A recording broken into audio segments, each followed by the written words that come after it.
Strikerless. Just what is it? Simply put, it's a concept of using absolutely no strikers in your team.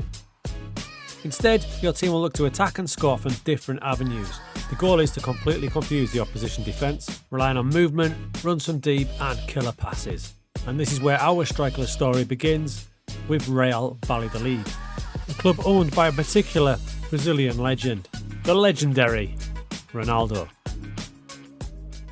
So our goal over the next few seasons is to take this Valladolid squad, predicted to really struggle in La Liga, create a strikerless tactic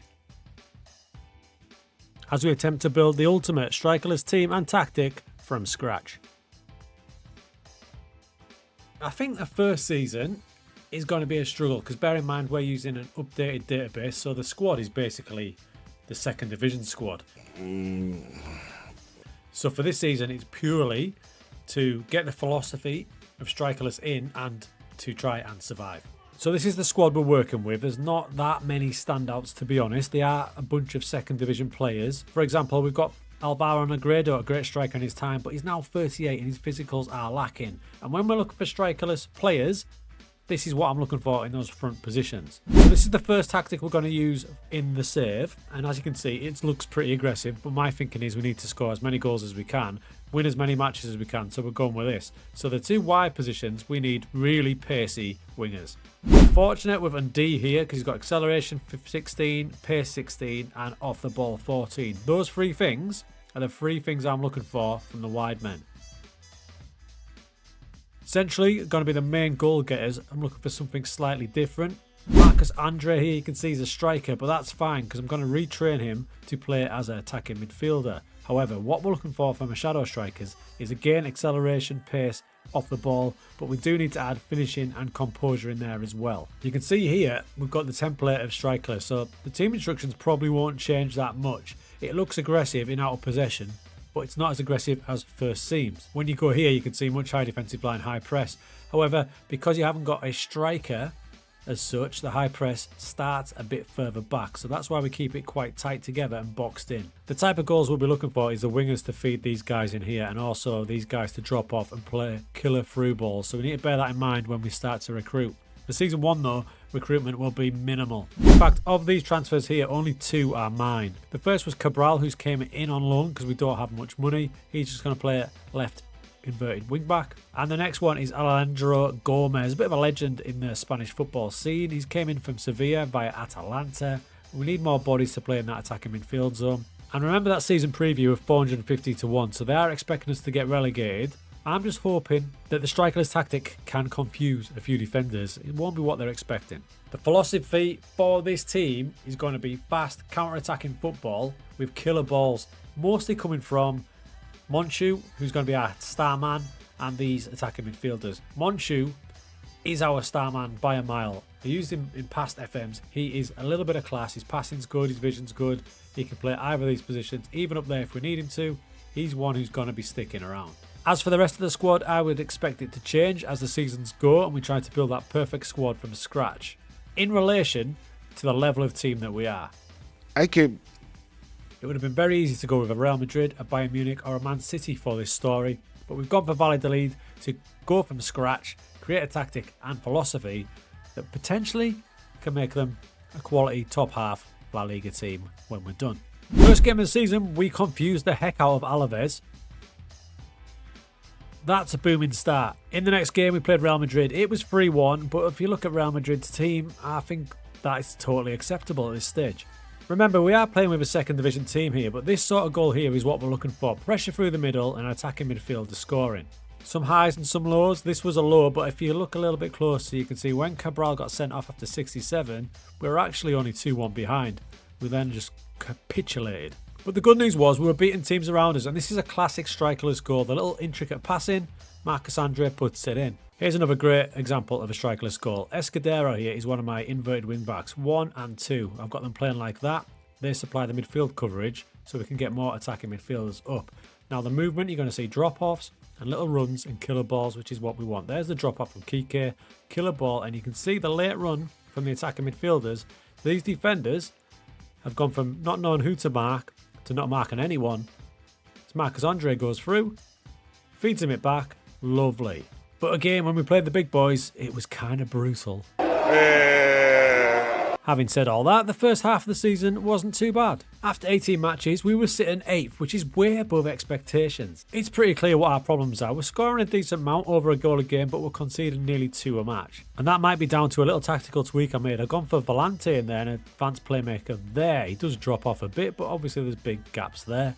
This is work in progress. But remember, our goals for season 1 was to purely survive. And if you look at 18th place for Espanyol with 13 points, we've got 28. That's a 15-point buffer. We're doing okay. One of our best results in the second half of the season was this booming win against Valencia. They didn't know who to track. Some lovely goals here from the Strikerless tactic. You can see there again, Valencia all at sea. A big 3-0 win. And the second half of the season was very much like the first half of the season. But it did lead to a 9th place finish in season 1, which is outstanding. And we know what to work on for the next season. As you can see, 38 matches, we scored 56 times but conceded 74.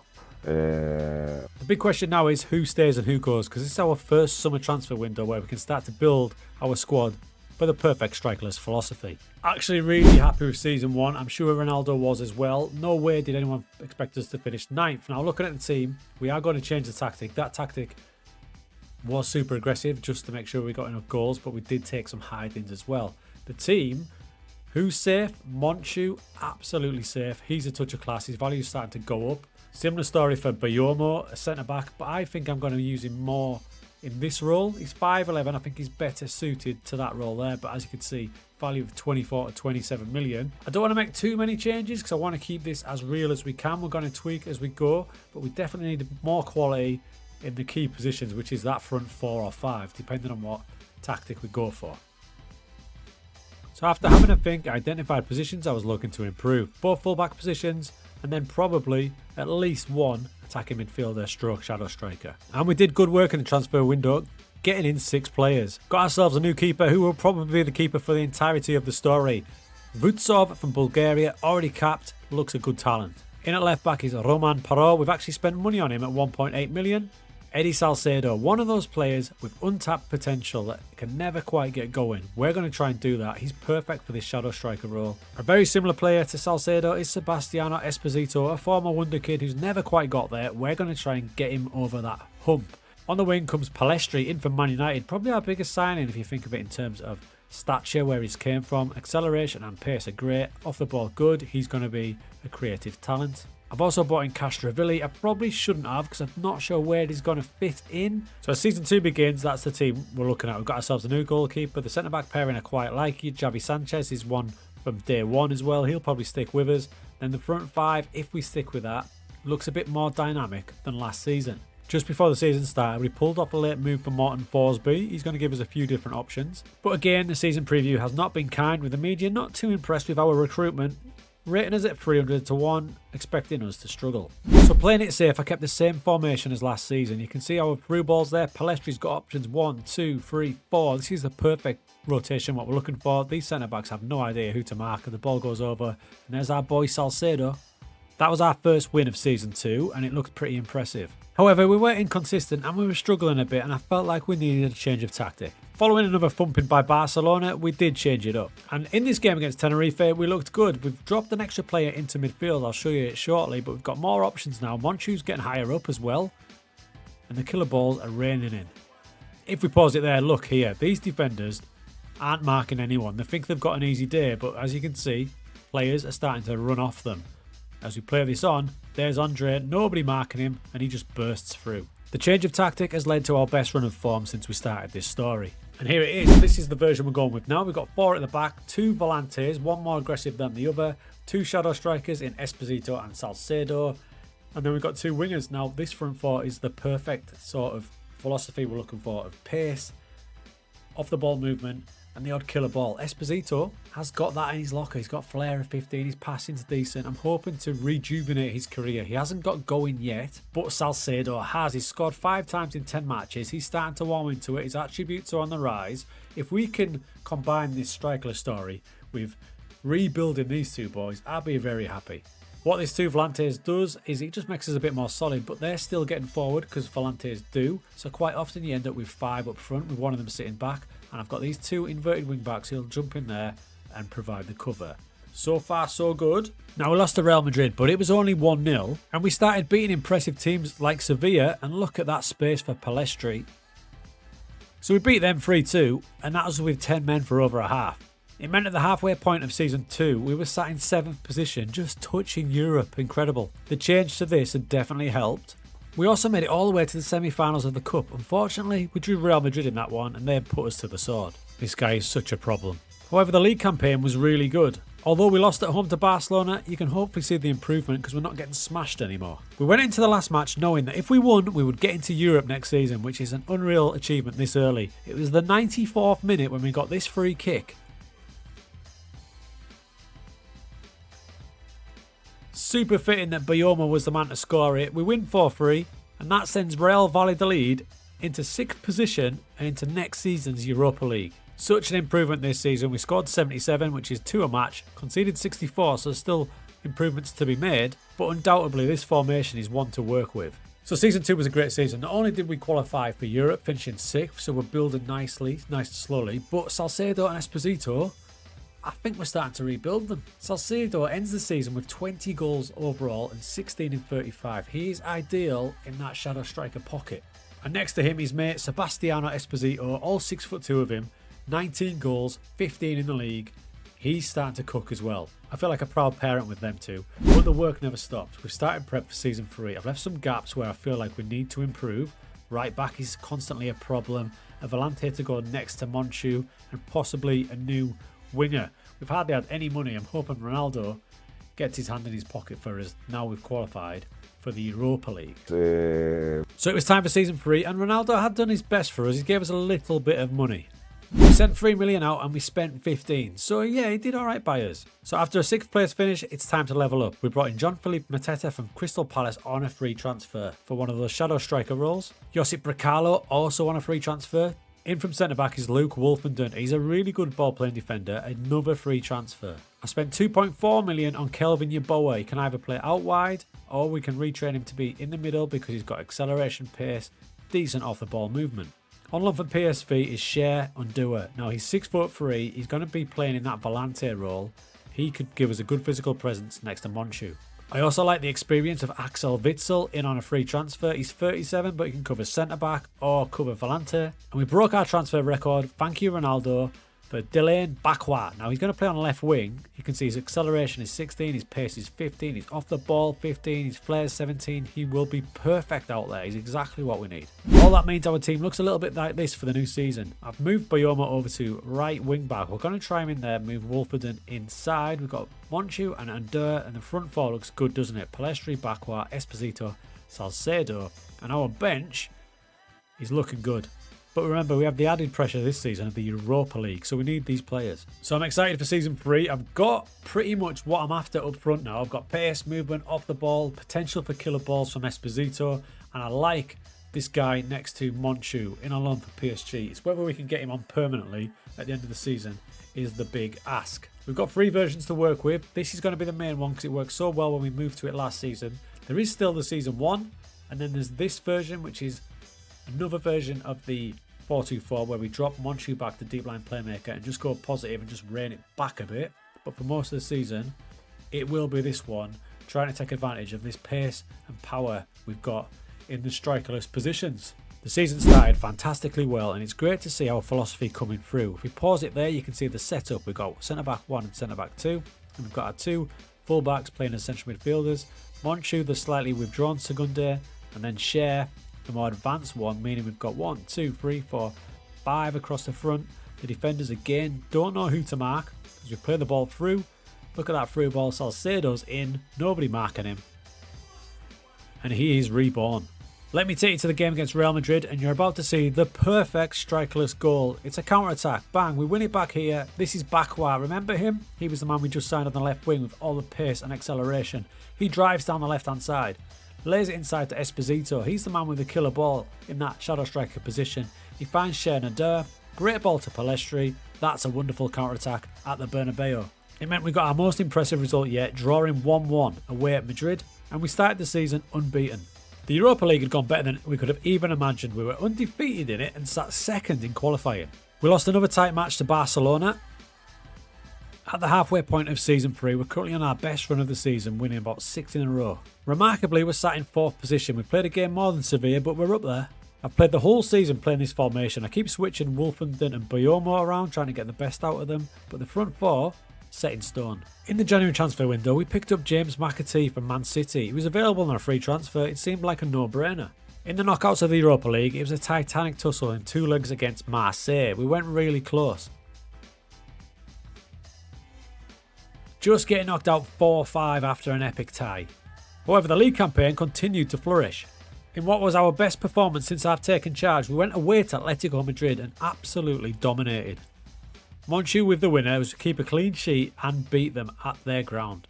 A super solid second half of the season meant that incredibly, after the 3rd season, we'd qualified for the Champions League, finishing in 3rd by 10 clear points. We only lost 7 matches throughout the season and we tightened up the back, only conceded 45. Fantastic season. We are way ahead of schedule now. We've qualified for the Champions League after 3 seasons. You can see some gaps at the back because this is where I'm going to look to try and improve.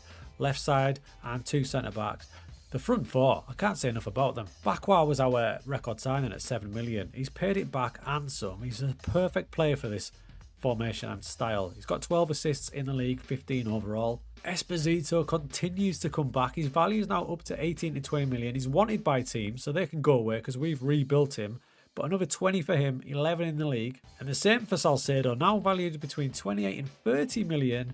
He bags another 20. And Palestri's also wanted. His values up to 24 to 26 million.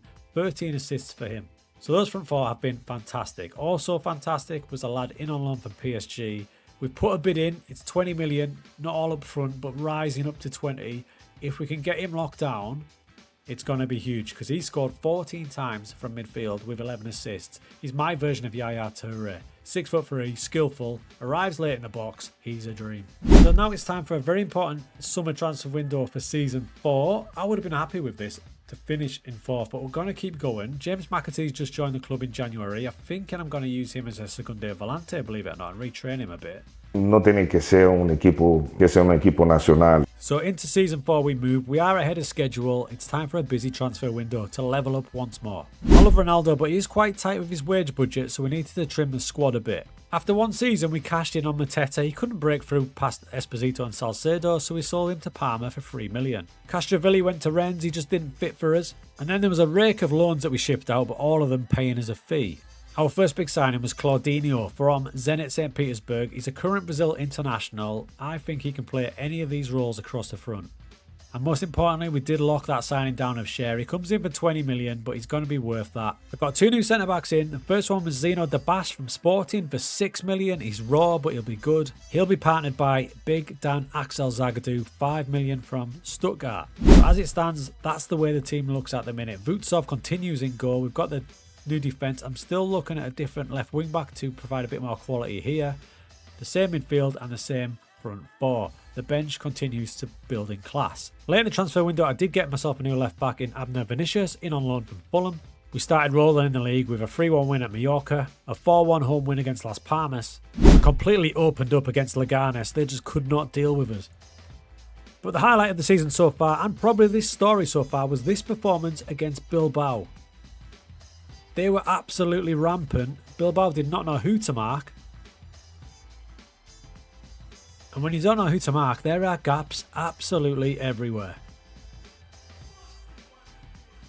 When it works, it is fantastic. When it doesn't, it's kind of brutal. But despite that Barcelona result, we had started like an absolute train in the league and in the Champions League. The rebuild of Eddie Salcedo and Esposito continued here against AC Milan. A big win in the Champions League. And we also went away to Atletico Madrid and did what we do to them. However, we are becoming victims of our own success. Injuries are starting to pile up, probably because of the amount of games we're playing. At the halfway stage of Season 4, we are still sat in the top 4, but we've lost 5 matches. We're doing well in the Champions League though, undefeated, but we have had a lot of injuries, specifically to our front 4. Now, Ronaldo is a good owner, but he's also a cautious one. Our transfer budget and wage budget was still pretty modest in January. I was able to bring in Filippo Mane from Dortmund for 2.8 million, and with all the injuries up front, I made a move for Alvaro Morata to play in shadow striker in from Fiorentina, and they're paying most of his wages. And what a start he had in the cup, he scored 2. So we're still playing well, but it is a bit of a struggle with all these injuries. You can see Cher, he's got an injury, and the overall condition of the boys is a lot less because of the amount of games we've got. So keeping these front lot fit has been a bit of a struggle. Salcedo is on his way back. There you can see he's been out, needs a fitness test, still banging in the goals. But there's not a lot wrong with this. We just need to get through this little sticky period till the end of the season and stay in fourth. We beat Ajax, and a great achievement. We qualified in the top 8 in the Champions League, finishing 5th. But this schedule is really starting to take its toll. So on Dortmund to help us out, I signed Duranville from Dortmund on a loan with an option to buy for 12 million. So at the minute, my time at the club has meant 53 million spent, 23 recouped. So not bad really, considering we've got them in the Champions League. In the Champions League, Porto got lucky and knocked us out. They stole that one. With those extra Champions League matches, it really knocked us off in the league for a bit. Injuries took their toll. Esposito had an injury-ravaged season. He finally got back for the run-in. We also tweaked the tactic, having both inverted wing-backs on defend now just to sit. This last day draw against Villarreal meant for the second successive season we finished 4th and in the Champions League spots. Another good season, but in this off-season we're going to need to get in some better players. I've also started planning for a different formation for tougher matches, maybe dropping these wingers back. I'm going to have a think. Season 4 wrapped, possibly victims of our own success with the Champions League causing us a few problems. But we're still doing well. I think we'll go for one more season, try and maintain ourselves as the top 4 team in Spanish football. And for the second straight season, I won Manager of the Year. That's cool. We know this team is quality. We just need to make some tough decisions now to try and take us to that next level. For next season, Ronaldo's dipped his hand in his pocket a little bit by giving us 12 million, but it's not going to make a major dent. We entered season 5 looking to establish ourselves as a top La Liga team. It was an interesting transfer window to say the least. We got raided by Saudi and they took away Palestri for 24 million, and our pacey left winger Bakwa, he went as well when they triggered his release clause for 25. I let Claudinho go for 19 million and Bayoma to Everton for 15 million because he wouldn't sign a new contract. Rakes of other players left us as well, and we started replacing them with Duranville for 12 million. Fontan for left back at 6, Bari from Juventus for 1.5, he'll play full back right. I managed to get Dovbike in for free. Emre Can will come in to bulk up the squad. A bit of a banter sign in 38-year-old Thomas Muller. But we pushed the boat out to sign Vitor Roque from Barcelona. 10 million loan fee, but we can sign him at the end for 25. Not forgetting Balimielu. We spent 11 million on him. He can play anywhere across the front. So the team looks good. Esposito might not start in this one, but the squad as a whole, very good. We're maybe 1 or 2 shy. First match of the season, it was good to see debut goals for 2 players, Mayulu and off the bench, Dobrik. So Rocky, I was going to play him out wide, but I think he's just too good. So what I've done is I've gone to development and training. I'm retraining him to be a shadow striker. Obviously playing him there will speed this all up, and we did in the first match, and he did great. He bagged 2 goals. He's going to be a right threat, beating that offside trap. But yes, undoubtedly our strongest side yet. Oh wait, hold up. One last signing before the transfer window ended. I brought in Darami on loan from Wolfsburg. I couldn't resist the acceleration, the pace and the off the ball.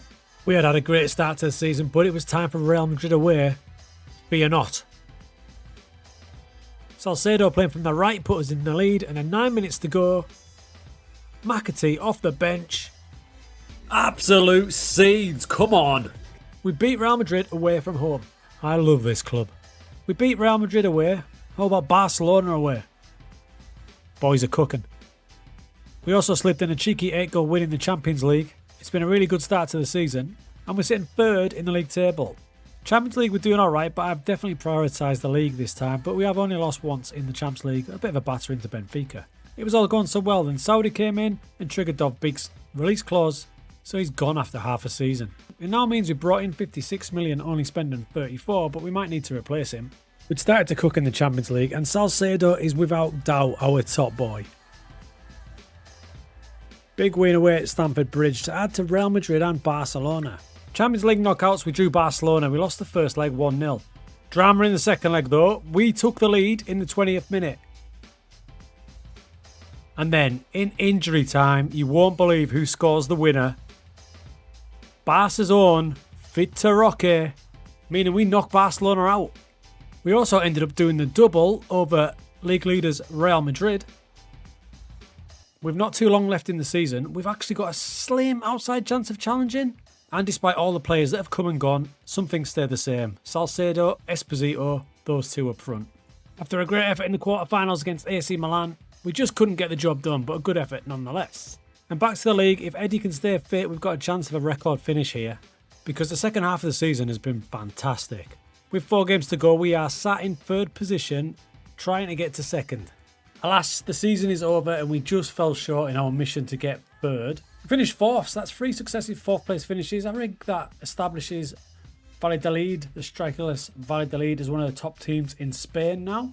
So we just fell away at the end with a couple of defeats at the end to Madrid and Barca, but you can see it's our best season with 71 goals and the best defensive record yet with 39 as I go back through the seasons. You can see last year we conceded 52, year before that 45. So as a whole season, that was the best yet. 3rd straight time qualifying for the Champions League.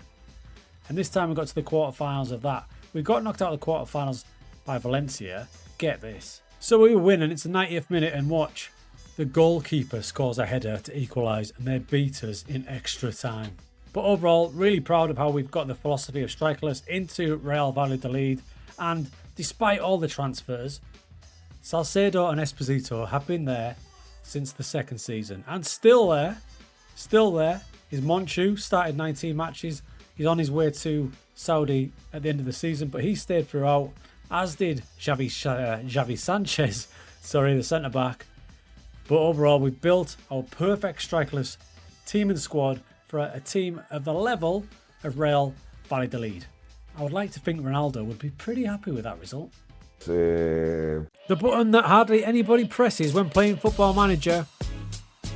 Selecting very defensive mentality. I mean, what the hell is very defensive mentality? It basically tells you that it's there to frustrate, waste time, not think about scoring. You're just going to use it to desperately hang on to a lead at the end of a match. And I've decided to choose Bari in Serie B in Italy. And with this great club, we've got to use the very defensive mentality no matter what. This team have not been in Serie A for over 10 years. But this guy will attempt to get them there and keep them there using very defensive mentality. So here we go then. I think first season is a bit of a guessing game to see what it's going to shape up like. I can't see us making a promotion challenge, but who knows? And it does look like it'll be a bit of a struggle. They're predicted to finish 10th, and there's some big teams in this. Now it's an updated database, so you've got Sassuolo in there, Salernitana, Frosinone, Sampdoria.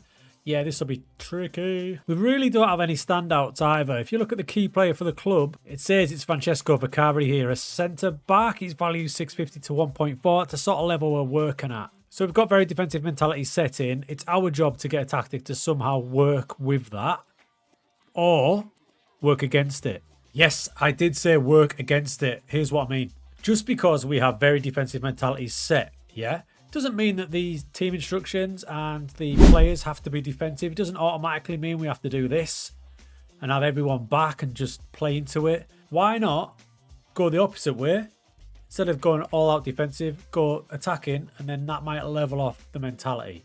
So having said all that, this is what we're going to go with for season 1. It's a bit of a classic Italian formation with 3 at the back. We've even thrown in a libero as well. But you can see the very defensive mentality. But that's kind of where it stops, because we've got in possession instructions that are quite aggressive with a higher tempo. We are countering, counter-pressing like a lot of attacking tactics do. And out of possession, we continue the aggression with high line, high press, and much more often pressing. We're going to try and go as attacking as we can, even though the players are all going to be told to be very defensive. Key players, we've got a couple of good key players in the wing-back positions. This is Dorval. He's got everything you'd want from a wing-back. Pace, crossing ability, decent. And on the other side, we've got Pacino. Again, pretty average ratings, but that's about where we're at. So my attacking striker has mentality restricted to positive because of the whole team's mentality of very defensive. It's a similar story for my Rom Dateur. His mentality restricted to positive. Even my Volante on attack, balanced. And those wing backs we talked about, only positive. So you can see the problems we've got. We need to be structurally sound because there's not going to be a lot of goals in this team because their attacking mentality is kind of out the window. So we're good to go on this journey of trying to get Bari to Serie A, and most importantly, the main goal is to somehow keep them there. Let's see how we do. So with no transfers made, we got underway. As we thought, the wing backs were going to be crucial. They were getting nice and high up. First game, 3-1 away and super solid. That was followed by what was the first of probably quite a few 0-0 draws. As the season went on, I did notice that opposition teams were starting to struggle to break us down. We had a good team shape, which sometimes led to us getting the odd cheeky goal on the break, thanks to pressure from the front guys. I mean, if you look at this game, for example, we only had 29% of the ball. And in fact, at the halfway point of the season, our average possession was 18th out of 20. But we were toiling along, it wasn't pretty to watch, and there was a lot of games like this where we just didn't create a thing. But in January, I was really happy to say we were 7th place, only losing 4 matches, and in the Shea Cup. So I decided to make a couple of moves into the transfer market. We don't have much money though. Fernando Forestieri, who's familiar to Chef Wednesday and Watford and Udinese fans, free transfer till the end of the season. Marco Bonassi, also central midfield, free transfer. And the first signing that possibly could stay with us is Simone Mazzocchi, comes in from Atalanta. He's going to play up front. The second half of the season was more of the same. We actually scraped into the playoffs, the promotion playoffs, where we drew one of the better teams, Cremonese, and they just battered us, to be fair. These are one-leg playoffs, and that was us out. So season 1 over, and we finished a pretty respectable 8th place. They can see who scored 45, only conceded 36, the third best defence in the league. So the defence got on great, but we weren't offering enough up front. And the signing of Forestieri with 1 assist and no goals from 16 appearances was an absolute disaster. But the good news was Mazzocchi did show some promise, scoring 7 goals in 20 matches. So for a first season, using completely very defensive mentality, I'm quite happy with that. I don't know if this formation will take us to the next level. I don't see us creating enough chances. So season 2, we might have to flip it up a bit. We definitely need to get some better players in. We began planning for season 2 and I was met with about 500 players who got released on free transfers. This meant some serious recruiting had to happen, and that's what we did. First up was Matteo Zanotti. He will be our new right wing back, a free transfer from Inter Milan. Dimo Krastev from Fiorentina is 6'5" centre back. Zinedine Ferhat, who wants to play on the wing, but I think I might try and play him as an attacking left wing back. And finally, for anyone who saw the Strikerless series when we couldn't find a role for Castrovilli, it's redemption for him. He's coming in as one of our main central midfielders. There was a few other moves, but as you can see, we didn't spend a penny. And that's how it's looking for season 2. We've actually got a winger involved as well and 2 strikers as we try and fight this very defensive mentality by putting up a more aggressive starting 11. We have another option as well where we go for 2 central midfielders attacking and then just let the wing backs do the roll down the sides. But for the season, we'll start with this. See, I was buzzing with our recruitment, but the media just crapped all over us and put us in at 13. We started the season off in solid but unspectacular fashion.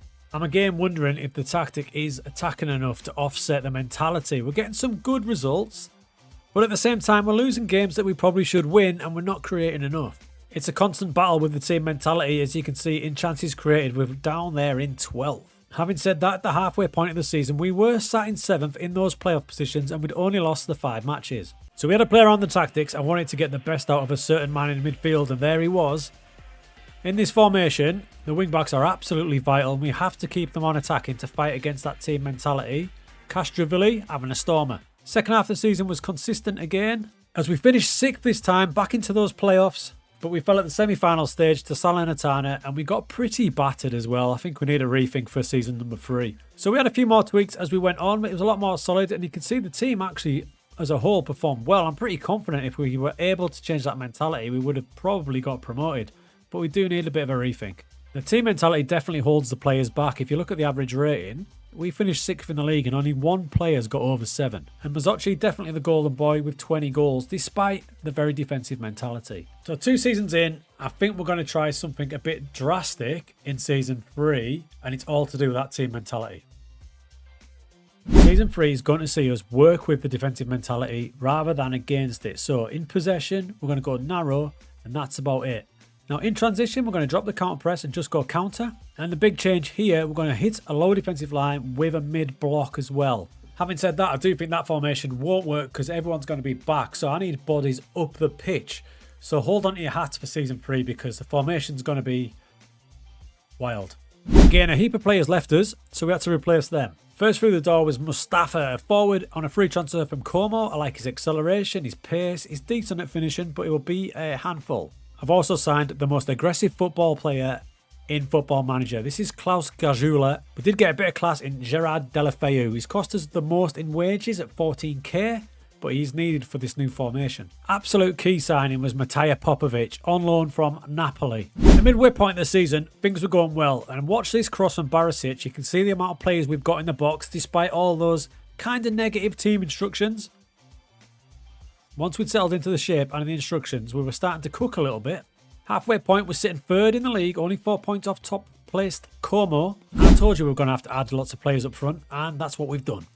Now, I know it looks a little bit wild, doesn't it? But in essence, it's a 4-2-4. We've got Castrovilli doing a roaming role, which is ideal for 2 really attacking wing-backs. Deulofeu, I've added some team instructions so he can do what he wants, basically. Roaming from the ball, he holds up the ball so he gets a bit more time on the ball. Sits a little bit narrow so Barisic can overlap him. On the other side, Zanotti's holding that down. He's good enough. But Popovic also will stay wider.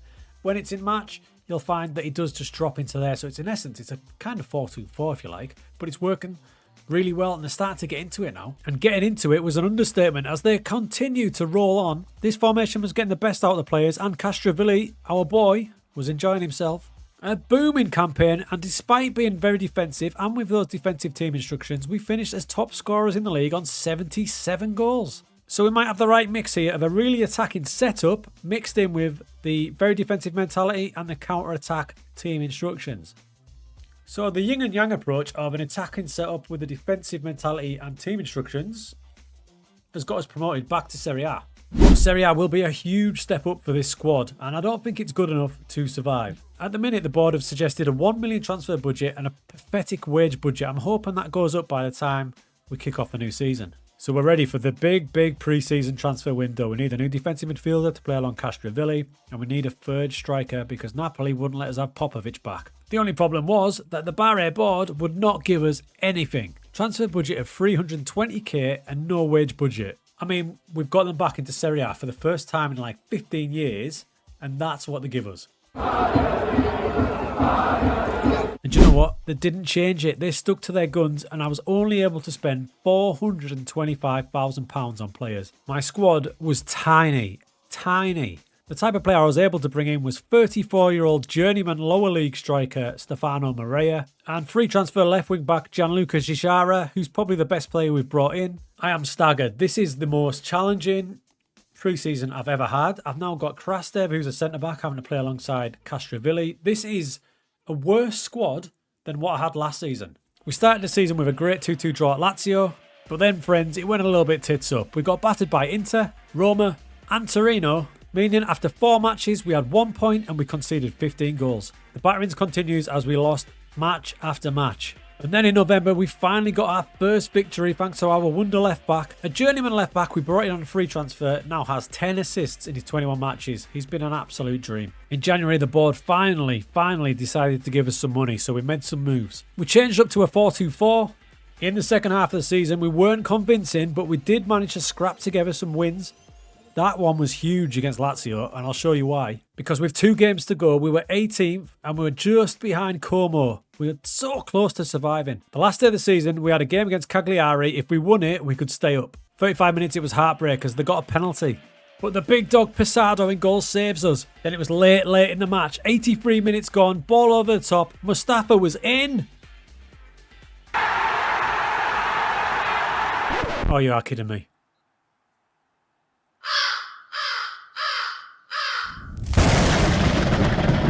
So down we go to Serie B. In my eyes, we didn't get a chance thanks to our board not waking up until January. And by the time they woke up, it was too late and down we go. But we can't leave this save alone. We've got to get these boys back in Serie A.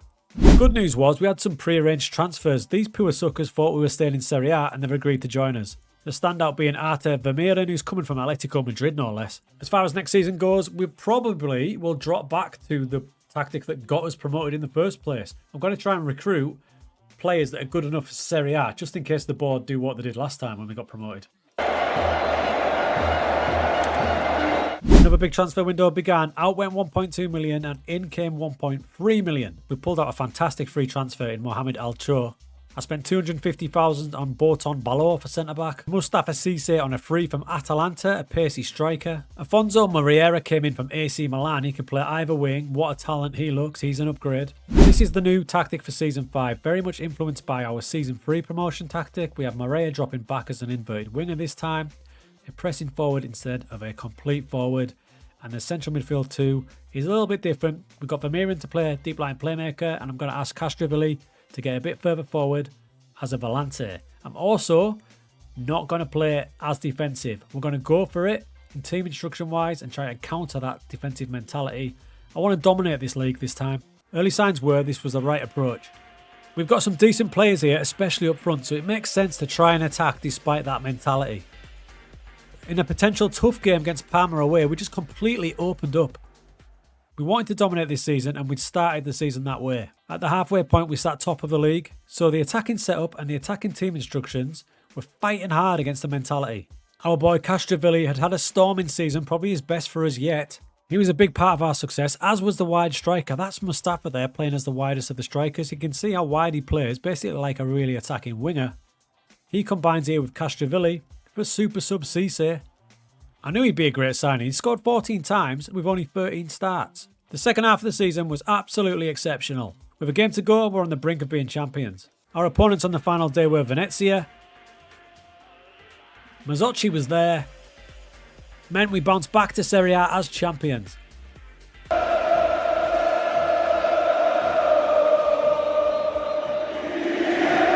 So that's a booming result. I was quite confident, knowing how it went last time we were in Serie B, that we'd do it this time, but that was really good. Now the big question is, will the board sort us out on our return to Serie A? Because we can't complete this task until we survive in Serie A. We did our best with our small budget.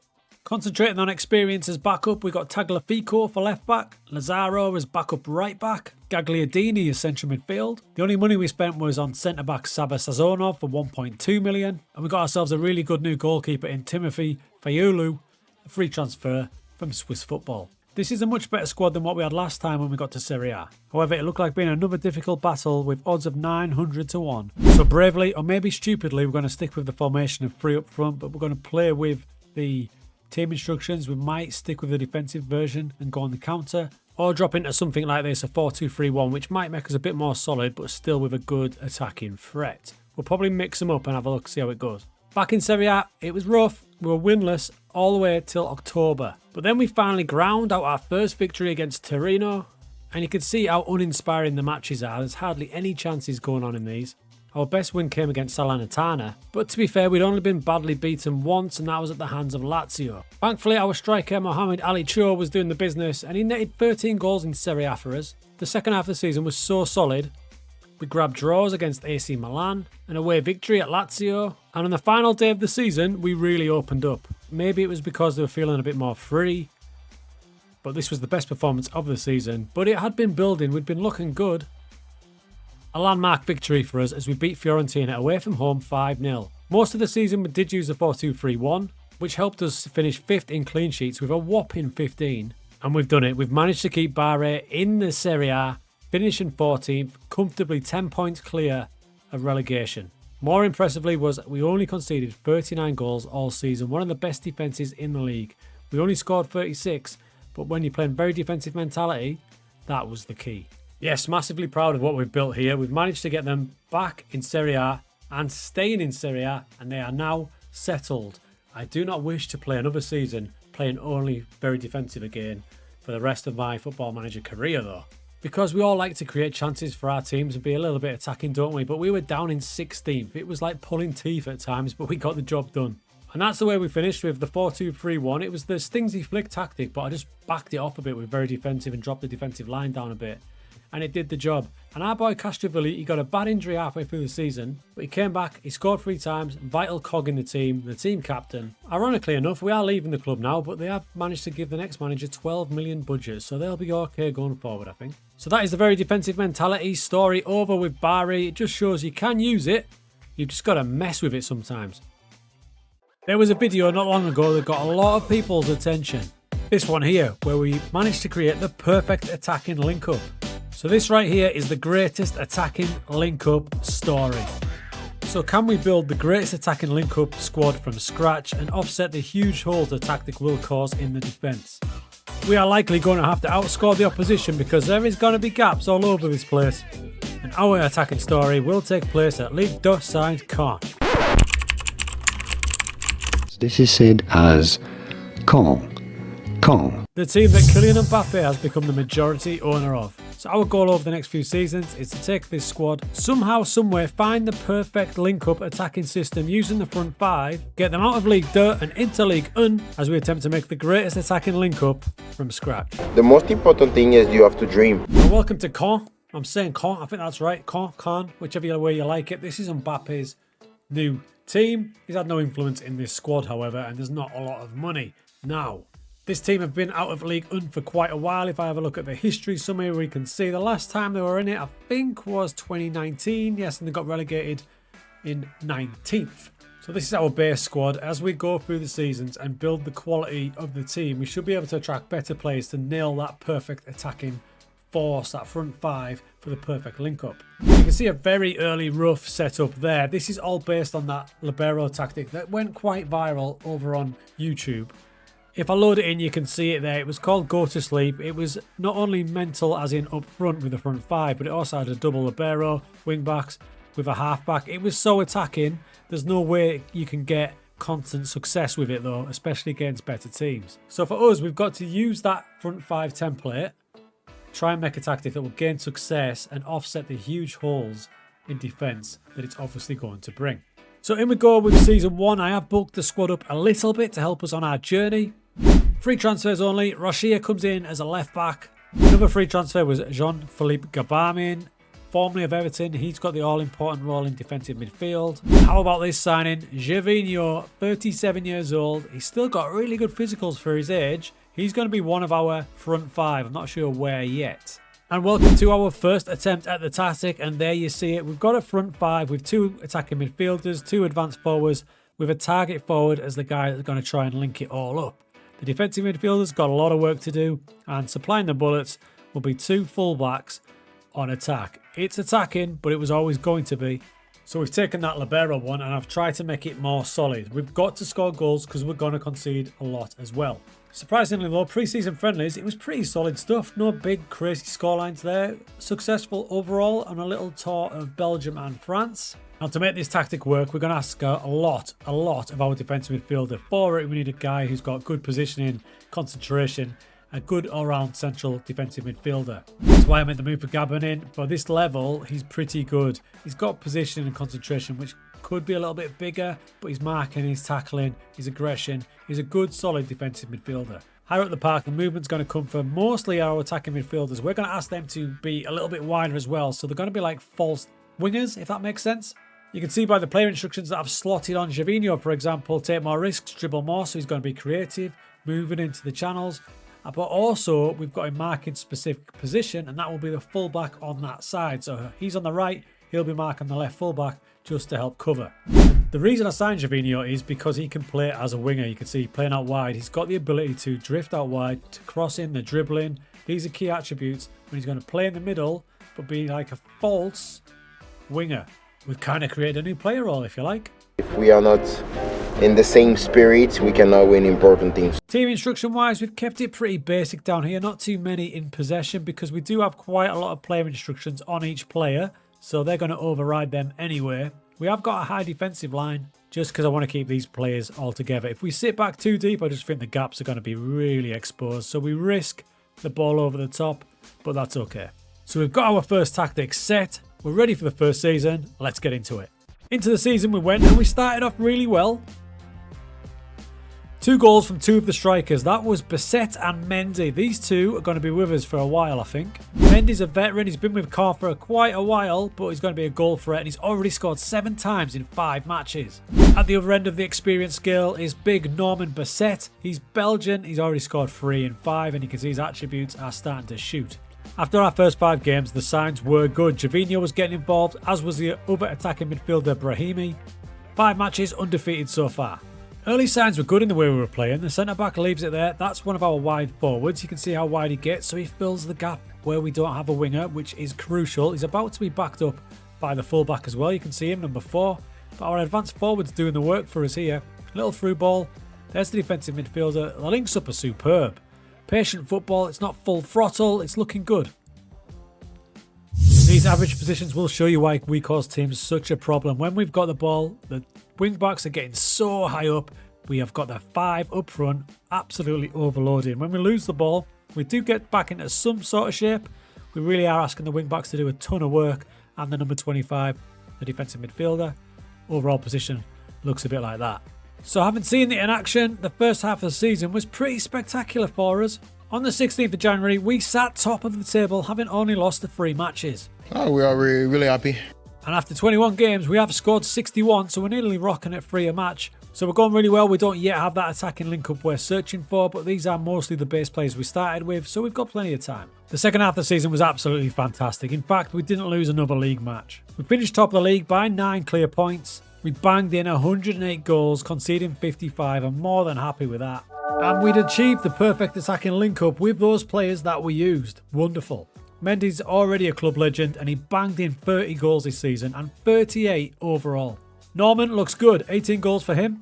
But what a season for Gervinho with 15 goals, 10 assists. Okay, that's the perfect start, and I didn't think League would deal with that tactic, because how would they? How would they? If you get quality players high up there, and Gervinho, Mendy and Bissett are quality, you're going to completely trample teams. The problem is now we're in League next season, and we're going to have to replace quite a few players to be of some sort of standard.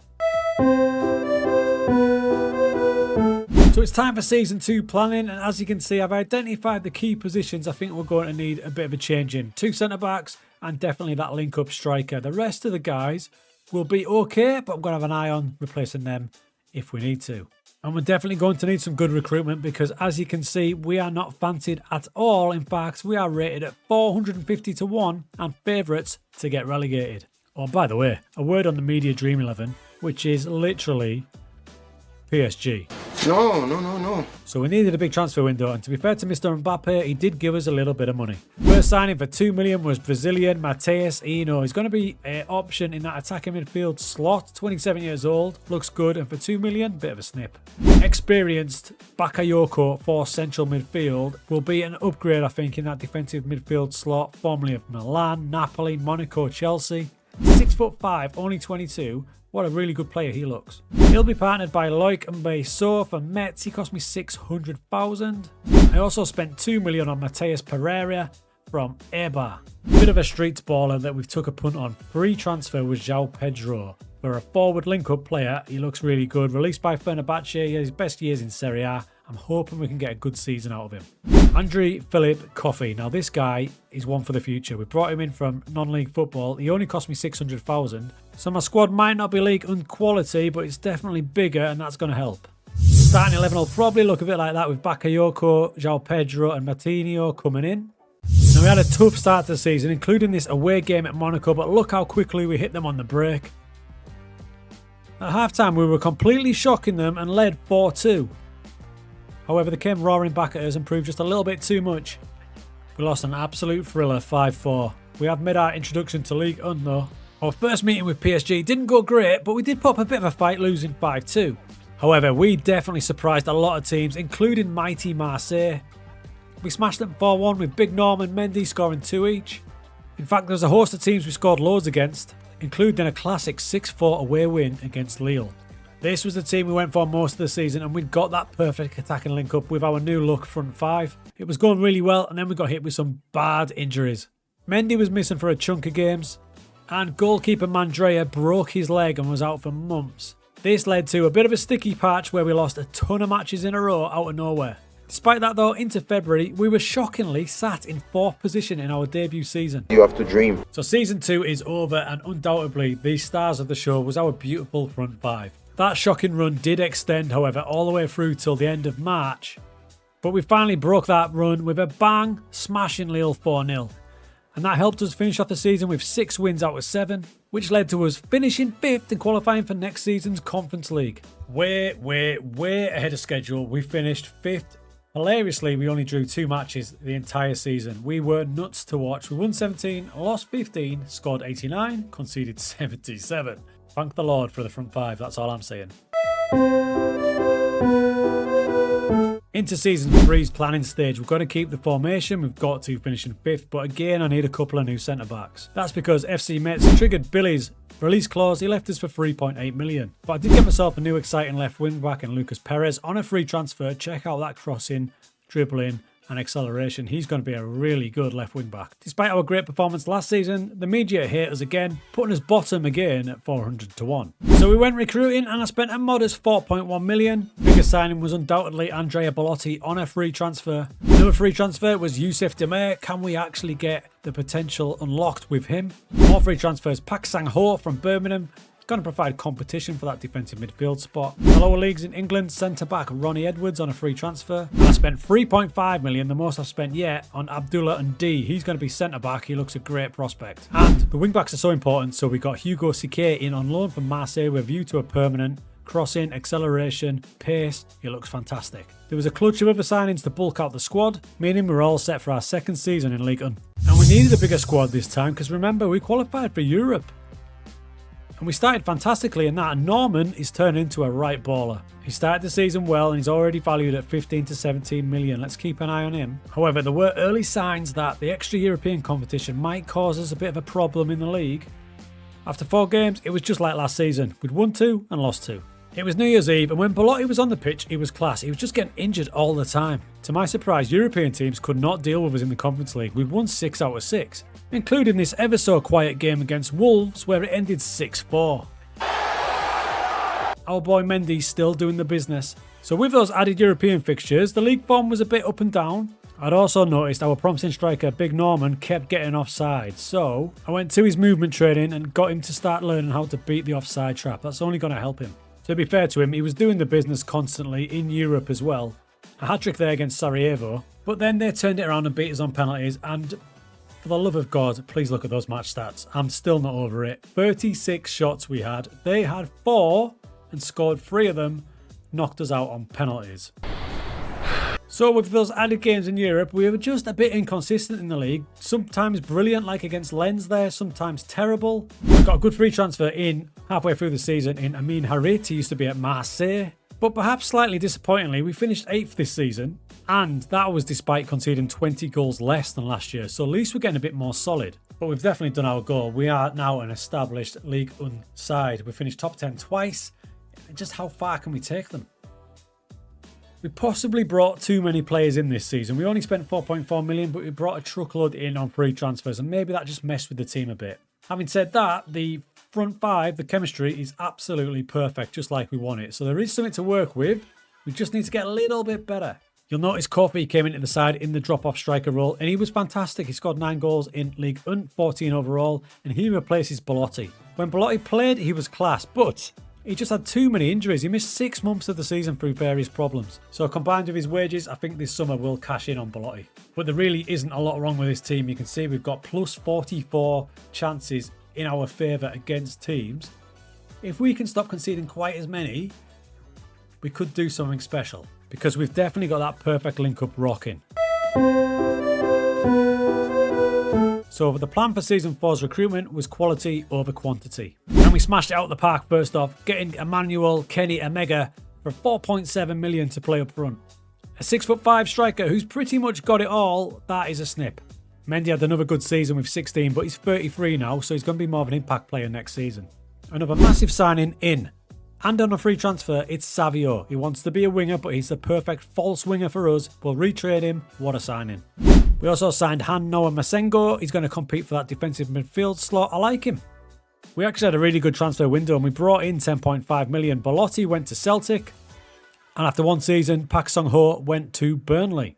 So now we've got a bit of a new front line, so we need to build up that chemistry again. We've got Kenny Omega up there, we've got Savio in there. It might take him a little while to click, but I think it's the right move. So we've got that tactic. It failed a bit at times last season, so we've got another version.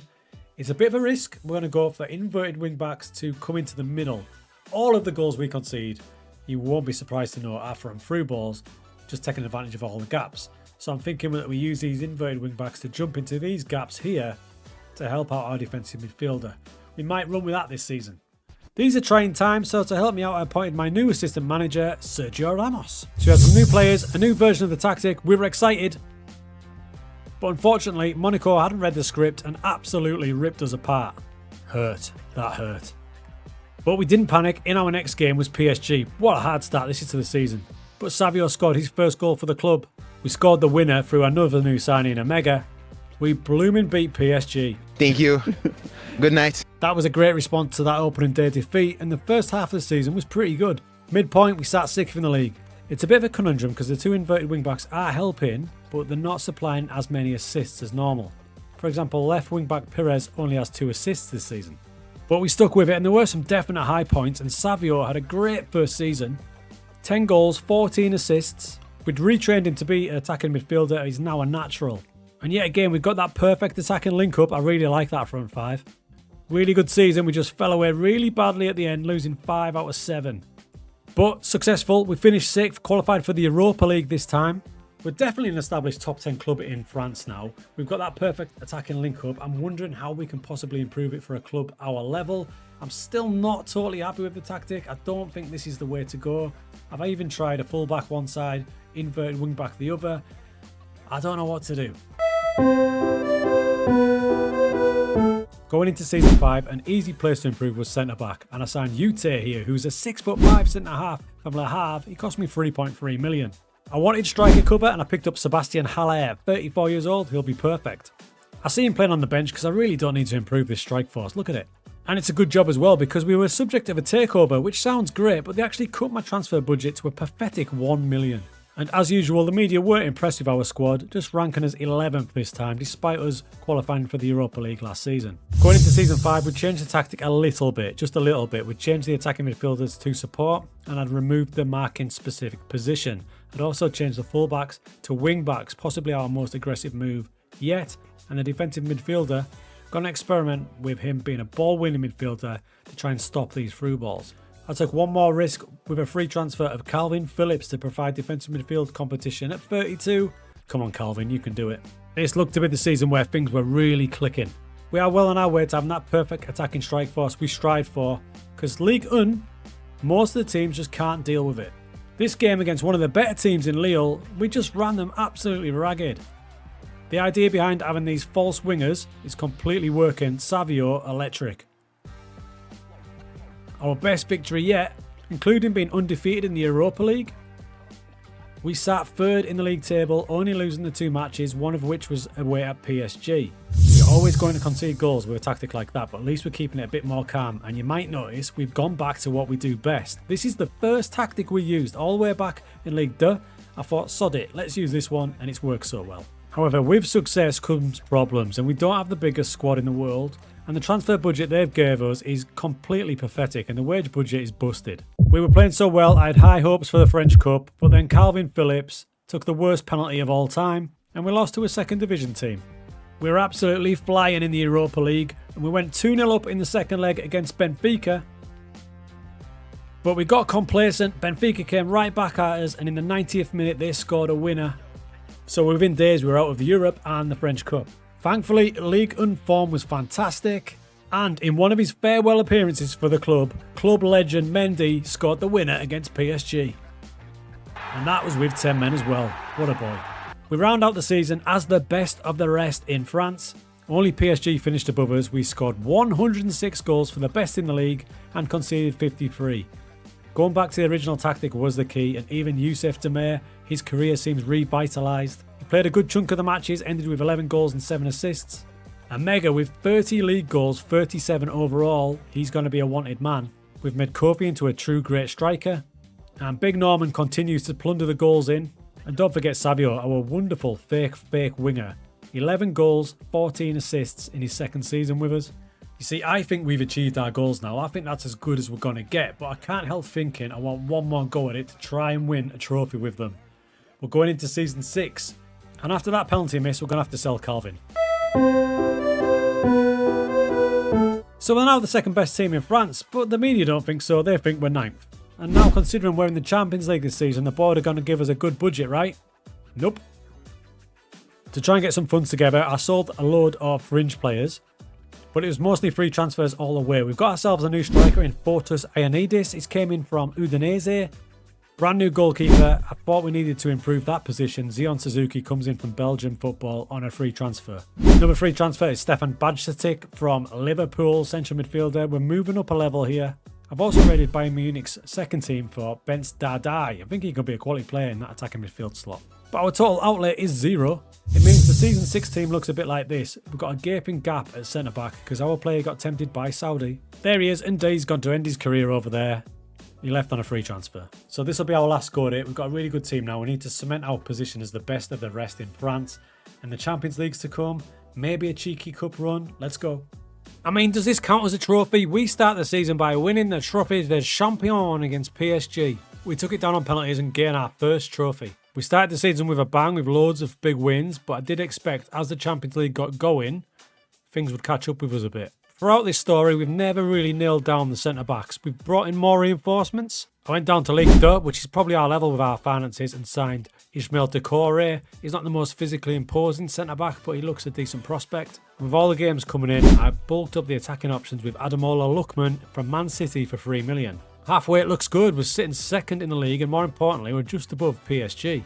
Now, I'm being realistic with all these games now, and I've kind of sacrificed the Champions League. We're not going to win it, so I'm rotating for that. The second half of Season 6 was more of the same. We won, we lost, we won, we lost. Too many matches. In the Champions League, we did beat Arsenal at home, but they turned it around in emphatic fashion in the second leg. And the league kind of tapered off a bit, and we finished 5th, missing out on the Champions League by a point. I sound like a broken record, but we've just had too many injuries. If you can see here, we've recently returned injury 4, but major injuries down here, 4. And that's been the case all the way through the season. But we did have a chance to win another trophy, a major trophy, in the French Cup final. Unfortunately, it was, of course, PSG. You have to dream. Now, this was backs to the wall stuff when we fell behind early, but we've got a right team of personalities here, and we fought back.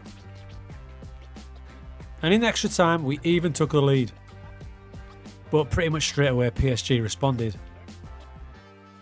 And we ran out of legs, and that's Jonathan Rowe, who scored the winner for PSG. A heartbreaking loss. That's right, Jonathan Rowe from Norwich, now one of the best players in the world playing for PSG. So what a heartbreaker. We did get our first trophy, if you call it that, but I'm counting it, me. And we lose in the French Cup. Bit disappointing to drop out the Champions League spots. One more season? Look, the goal was to always form the perfect partnership, and no matter who we put in there now, Lookman jumps in next to Dardai with Savio injured. It's still pretty slick. We're going to have one more go at it with some new signings. The problem, as always, was the transfer budget. They really don't want us to succeed, it seems. So we had to sell to bring players in, and I didn't want to get rid of Suzuki, but he went to Saudi for 30 million. That did mean that we brought in 31.5 million, so we had a little bit to spend. I replaced Suzuki with Luis Jr. from Brazilian football. He's going to be my new goalkeeper. Centre-back Kimpembe on a free transfer. 3 million for Robin Lenormand, another centre-back. I took a punt on Jadon Sancho. He's just been released by my arch-rivals Aston Villa, free transfer. And we've agreed a permanent signing after this loan period for Fali Mielu. He's on from Monaco, but look at his pace, rapid. About to get started in the season, and true to form, another massive injury. Bajcetic, 7 months, cruciate ligament. Replaced him with Pierre Ekwa from Inter for 9 million as we get Season 7 underway.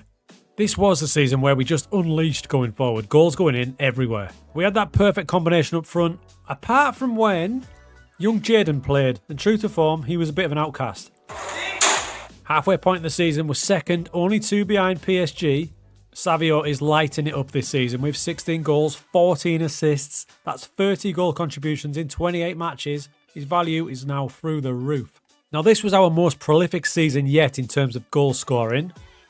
I'm so happy that day one and Norman's still at the club, and he scored 30 times this season for his best season yet. But we'd also conceded more than ever. That's a 5-6 away win at Lyon, and that was pretty normal this season. When it came down to it, we conceded just too many goals and finished second to PSG, so we're the best of the rest again. But as you can see, we scored 110 goals, which is more than anyone by a mile. But we had the 3rd worst defensive record in the league, conceding 71. I have had such massive problems at centre-back. I've tried so many combinations. The veterans, Kimpembe and Lenormand, didn't really work out. We made it all the way to the French Cup semi-final, but again, we lost on penalties. And we also got through to the semi-finals of the Europa League. In an epic against RB Leipzig, we fell just short. 6-5 on aggregate, gutted. That meant we finished our story, and without a major trophy. If PSG weren't involved, I think we would have had multiple League Uns and multiple Cups. But I'm proud we stuck to our guns with that front 5. Whatever combination of players, they seem to bed into it really nicely. This season, Omega has hardly played. He has had such a bad time with injuries. Look at this. 3 weeks, 5 weeks, 2 months. He's missed so much of the season. And overall, injuries kind of crippled us because we don't have the biggest squad, and we do know that the board have not backed us from day one. Check this out. Are you ready? So in our 7 years at the club, we bought 54 players in at a value of 67 million. That's not much. It's less than 10 million a season. We sold 27 at a value of 72. So we've actually done this by gaining profit for the club at 5 million. Thank you. I don't know what stunts Killian is pulling, but where's the money going? Where's the money? We've got them in the Champions League. We've done really well in the league, but we have to generate our own money all the time. But that was a fun story. Really enjoyed it. We could have done better with a better spread of centre-backs. We lost some good ones to Saudi. If you were to make this tactic a tiny bit more solid, you would absolutely fly. The amount of through balls we lost through the middle was outrageous. Simply dropping one of these players back in there would do the job. But that's not what this story was about. Oh, and by the way, the frontline chemistry was that good, even Jadon Sancho got accepted into it. Everybody loves a bit of tiki-taka, dominating football, even gegenpress, attractive on the eye football. But not many people seem to play hoofball. Yes, I did say hoofball. So what the hell is hoofball? So this style of play is no messing around, getting the ball forward as fast as possible and smashing it upfield. So this, my friends, is the hoofball story, and it starts in League One with mighty Wycombe Wanderers. So why Wycombe Wanderers? Well, there's a few reasons why. Managed by ex-Wimbledon player Laurie Sanchez, they were part of a famous FA Cup run which led them to beat Leicester City in a massive upset. And let's just say the football style was direct. They also used to have the perfect player for this style of football, Adebayo Akinfenwa, an absolute unit up front. And I hope my story shows that the only opinion that matters is the opinion you have about yourself. So our goal is to get tiny Wycombe Wanderers out of League One using hoofball, get them into the Championship and get them safe in the Championship. Maybe replicate that glorious FA Cup run. And let's see if we can get a new club legend in the mould of Adebayo Akinfenwa while we do it. No, not being bragging, 100 goals later. And the final most important reason that I'm using Wycombe Wanderers for this hoofball story is because it is my wife's nan's team, my nan too. She's given me this envelope full of info on Wycombe Wanderers, and we're going to use that to help build this club. Alright gang, welcome to Wycombe. I am so excited for this hoofball one, and judging by the response from you lot, you're looking forward to this too, because let's be honest, how many people do you see use that style of play? Never mind try and get some success with it. So we've got a relatively small squad. At this level you're probably going to, so we'll have to wheel and deal a little bit, although I don't perceive we'll have much money. And the main attribute we're looking for is physicals and work rate and grit. So let's have a little look at the squad in terms of their physical ability. I'm going to bring over a custom view. If you're interested in one of these views, I'll put it in the Patreon. Let's go with a physical one. Load that in. So I've loaded in some various physical attributes there, so I can get a bit of a broad range look at the squad. Now if we look at the centre back, so this bunch here, the heading looks good, the tackling looks decent, jumping reach is good. Those are the main things we're looking for them. And ironically, we probably need the same sort of thing from our strikers, because it's going to be in the air a lot, so heading is going to be pretty vital. Jumping reach would be blooming handy as well. And that's because the hoofball tactic looks a little bit like this. You can see we've got a 4-4-2 kind of template with some wingers, defensive wingers, a target forward and pressing forward combination with a double volante. But it gets interesting at the back, where everybody is no nonsense. There would be some key players such as Sam Vokes, a well-known player. He's been about a bit. He's 34, but he's an ideal target man. His strike partner Daniel Udo is going to add a little bit of a goal threat. And all the guys at the back literally have one job: stop the goal, boot it upfield. But the entire squad will be absolutely vital because we've been given absolutely nothing and a tiny wage budget to potentially get a free transfer in. So for season one, we're going to have to work with what we've got, and I'm going to go big time on set pieces. Corners without doubt, but a big one for us will be attacking throw-ins, and we are going long ball, long throw-ins. The tactic is set, we're ready for season one. Basically when the boys at the back get the ball, they're just going to boot it up long for the target forward to flick it down. The wingers are going to get it, deliver it, and our two volantes are going to try and defend and attack like maniacs. Let's go. Let's go. Let's go. Let's go. Let's go. Now, as the season got going, it was a beautiful thing to see the long throws coming into fruition. By combining the set pieces with those big looping crosses, and of course, a very regular hoofball over the top. At the midpoint of Season 1, we're actually absolutely flying. Loads of matches in League 1, and in January we've already played 27 matches and we sit top of the league. But what's really cool for me is the average possession table. We are rock bottom. Now we're skin, and in January we lost our one sellable asset in youngster Joe Lowe for 100,000. But I was able to bring in Mark Gee from Chelsea, a striker on loan. Now he's big, strong and tall, so he fits the remit. So with the added boost of that signing and a good run in, we held on, actually finished second in Season 1, way ahead of schedule. Remaining rock bottom of that average possession table, and with our style of play, rock bottom of the pass completion ratio as well.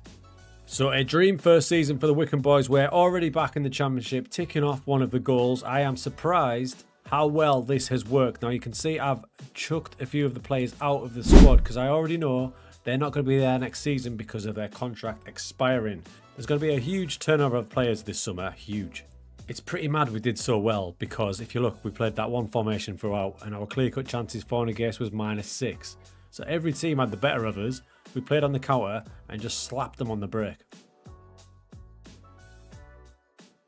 But as soon as the season ended, it was worse than I thought and the amount of players I lost was huge. If you look at my squad now, I've got the dreaded grey players. So at the 1st of July, I've got some big time work to do. Now the good news is the board did put their hands in the pocket a little bit and gave us a £1 million transfer budget. We're going to have to stretch that to the maximum. It also means we'll probably have to get another season out of 35-year-old Sam Vokes. So we are back in the Championship, way ahead of schedule. And the season preview will show you that as well, as we are ranked 23rd at 150 to 1. That was a lot worse before we managed to get all our players in. 14 players through the door, giving us a brand new look squad. Highlights include John Joe Shelby on a free. Same deal for Dominic Iorfa, a 6'4" mountain of a defender. Another defender, 6'3", George Edmondson on a free. And I actually spent money, 100,000 on Jack Taylor, who only a season earlier Ipswich had spent over £1 million on. It meant going into our first season back in the Championship, we had a decent sized squad now. Our in-transition instructions of counter, take long kicks, lumping it forward to the target man. We're ready to go. Let's go. Let's go. Let's go. Let's go. And I was delighted to see that nobody in the Championship had scouted us because the same old tricks were working. I mean, this is poetry in motion. The centre-back with a big hoop up front, to the winger with a big looping cross, to the striker with a header. Having said that, this first season back in the Championship is all about survival and it was very hit and miss. Look, we're a League 1 squad playing in a league higher than we should be, and at the halfway point we were down in 16th, 9 clear of relegation. This whole season we played our unique brand of anti-football. And it just about kept us up because the second half of the season was pretty rubbish. Season 2 wrapped with us finishing 19th in the league, 9 points clear of relegation. I mean, it'll do. Look, that wasn't pretty at times. You can see us down there in 19th and we did score 70 times, so positive going forward, but we conceded 90 as well. It's pretty clear we need to boost the quality of this squad big time. But this is pretty wild. Average possession for the season. We didn't finish bottom, but we did finish sub 40% in possession average. 36% just under my face there. 36% possession. That's the lowest I think I've ever had over a season. So I'm ready for the Season 3 rebuild. I'm having a little look at the players that we're going to replace if we can. Some of them I'm actually quite happy with. The two Volantes are having a great time. Udo up front. This season's bagged 13. Last season he bagged 19, so he's a decent player. He's going to stay as our striker. The rest, work to do. Now the board actually cut our transfer budget this season. Can you believe it? They cut it. So I had to get inventive and I brought in 9 players, spending 0, and that's despite bringing in £1 million as well. Owen Beck arrives on a free transfer from Liverpool to play as a defensive winger. Got ourselves a new striker in Lyndon Dykes, absolutely ideal at 6'4". Now I found the man who I think could potentially be our long-term replacement for Akin Fenwa. This is Ademola Ola Adebomi, 6'3". He's only 22, free transfer from Crystal Palace. And one, I can't believe I got over the line. This is Christopher Wu from Rennes in Ligue 1. He's joined us for free. He's already valued at nearly 10 million. I can't believe he agreed to join us. Oh, and he also signed Kyle Hudlin, the tallest player in the game, I think, at 6'9". Impact player off the bench, you know it. Alongside all the other new signings, I've actually cobbled together a decent squad here. It's definitely better than our first season in the Championship, that's for sure. Our in-possession instructions continue to stay the same. You might think it's a bit weird having focused play through the middle, but bear in mind that the fullbacks won't shift from that position, so if we're going to focus play out wide, our wingers are going to have too much to do. So we're just going to keep it through the middle and keep launching it. So yeah, I'm buzzing with the recruitment. It's decent considering we spent no money, and the media considered us worse than last season. I'm far more confident than the media though, and look at some of these goals. A big looping cross for Dykes. Another classic Wycombe goal here, down the right hand side with the winger. Another huge looping cross for Dykes again. Now this third goal is a thing of beauty. It starts with a big lumping set piece, yes, but watch this. Whoa. Those goals combined gave us a massive win against title favourites West Brom, and we're doing our same thing, 40% possession, but we battered them. Next it was time for the FA Cup, and wouldn't you believe it, we drew Leicester City, just like the team of the year 2001.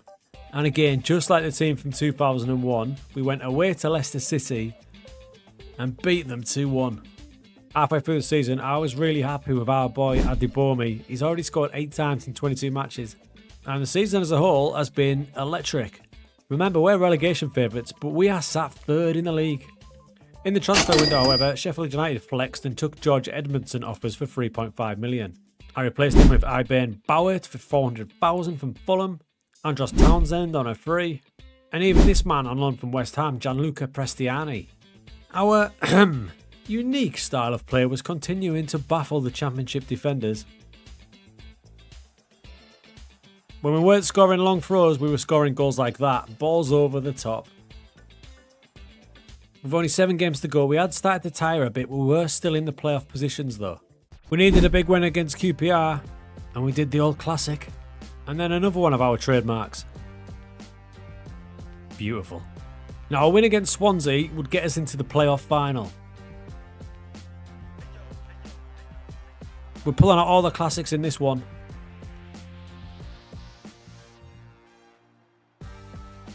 So in only our second season in the Championship, we'd actually made the playoff final where we would face Bristol City. Are you ready? But disaster struck after only 7 minutes, a penalty to Bristol City.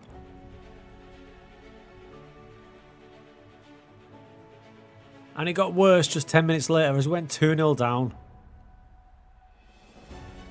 But my boys rallied and got one back after half an hour.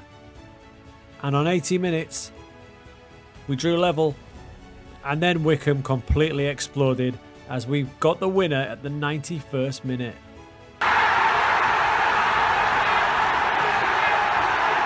What a performance, and check out our possession, we don't need the ball.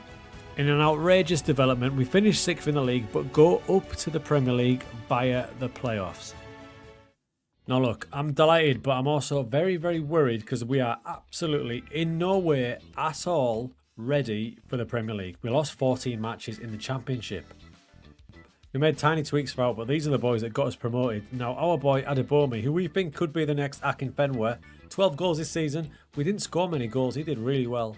And you can see the type of football we are playing. There's only 4 regulars there with an average rating over 7, and only 2 players at the club, because one's out on loan, who got double figures for goals.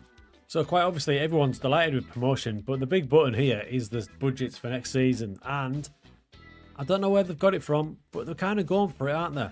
To be fair to the board, they're giving us 32 million to spend next season. Now bear in mind, in the 3 seasons we've been at the club, we've only spent 650,000 and we brought in 6 million. So where have they got this 32 million from? So now we're in the Premier League, and quite obviously this is the impossible dream. It'll probably come to surprise to absolutely nobody that we are bottom of the prediction table at a massive 1,000 to 1. But Mikhail, Saeed and Big Dan had came up trumps and gave us some money to spend, and we wasted no time spending 30 million. First up, free transfer Chris Wood. Target forward, does exactly what it says on the tin. A new defensive midfielder in Ismail Soro, free transfer. 1.4 million for Liam Delap. Brand new goalkeeper, 5.5 million for Bilal Bayazit. From Turkish football, 1.7 million for Renzo Malanza. He's an Argentinian centre-back from Chilean football. 5 million for Tyrese Dolan, who can play up front or wide. And the landmark signing, this is Juan Solis from Girona, comes via Colombia. What a player, Salon values there. It's already valued between 37 and 48 million. He cost me 16 million. What a world we live in when Wycombe Wanderers are spending 16 million on a footballer in the Premier League. So look, we're up against it here. I've had to be quite ruthless. Only 2 or 3 of the promotion winning team remain. I've also moved our boy Adebomi to target forward, so we can put Dolan in at pressing forward. Gonna go with the same tactic and try and take it to the Premier League. We might drop mentality back now and again, but we're going to give it a shot. There's a few other players in there as well, but the squad as a whole, pretty big now. Look at that. It's probably too big, actually. First game of the season, we had high hopes against Bournemouth, and Adebomi put us in front, but we lost 4-1. We then lost to Newcastle, heavily at Liverpool, heavily at home to Fulham, and again away at Norwich, meaning this was not the start of dreams. So this was always going to be tough, but we did finally get off the mark with a draw against Leicester. However, it's safe to say the first season in the Premier League was pretty brutal. So it forced a mini rethink. We're still keeping the principles of much more direct passing, no nonsense centre backs, and a target forward. In fact, we chucked an extra target forward in there as well. With an attacking mentality, we're going for it. This seemed to really help us.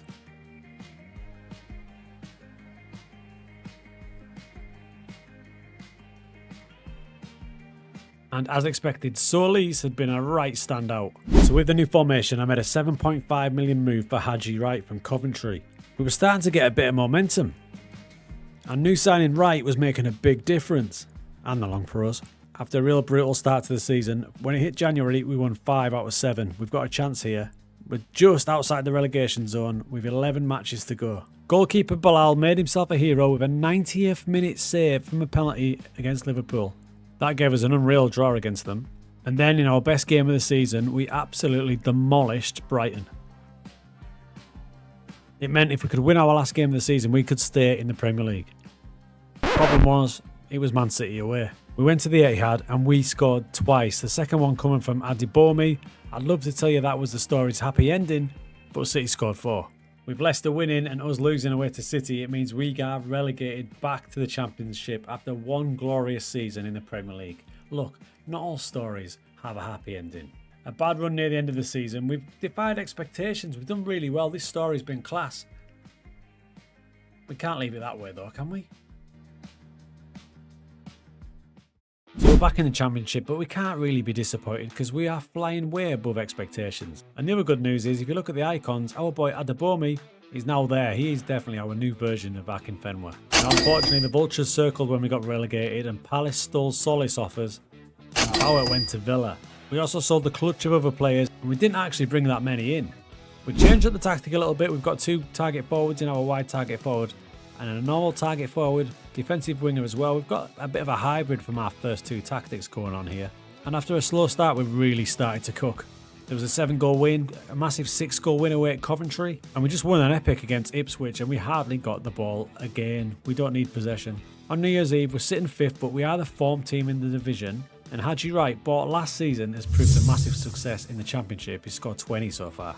Annoyingly, Southampton came in and stole the lap after he was having a good season for us as well. But I pushed the boat out, broke our transfer record and brought in Rocco Simic from Salzburg as his replacement. It means now we've got an absolutely class front line. All of them are well over 6 foot. We continue to plunder goals in through various methods.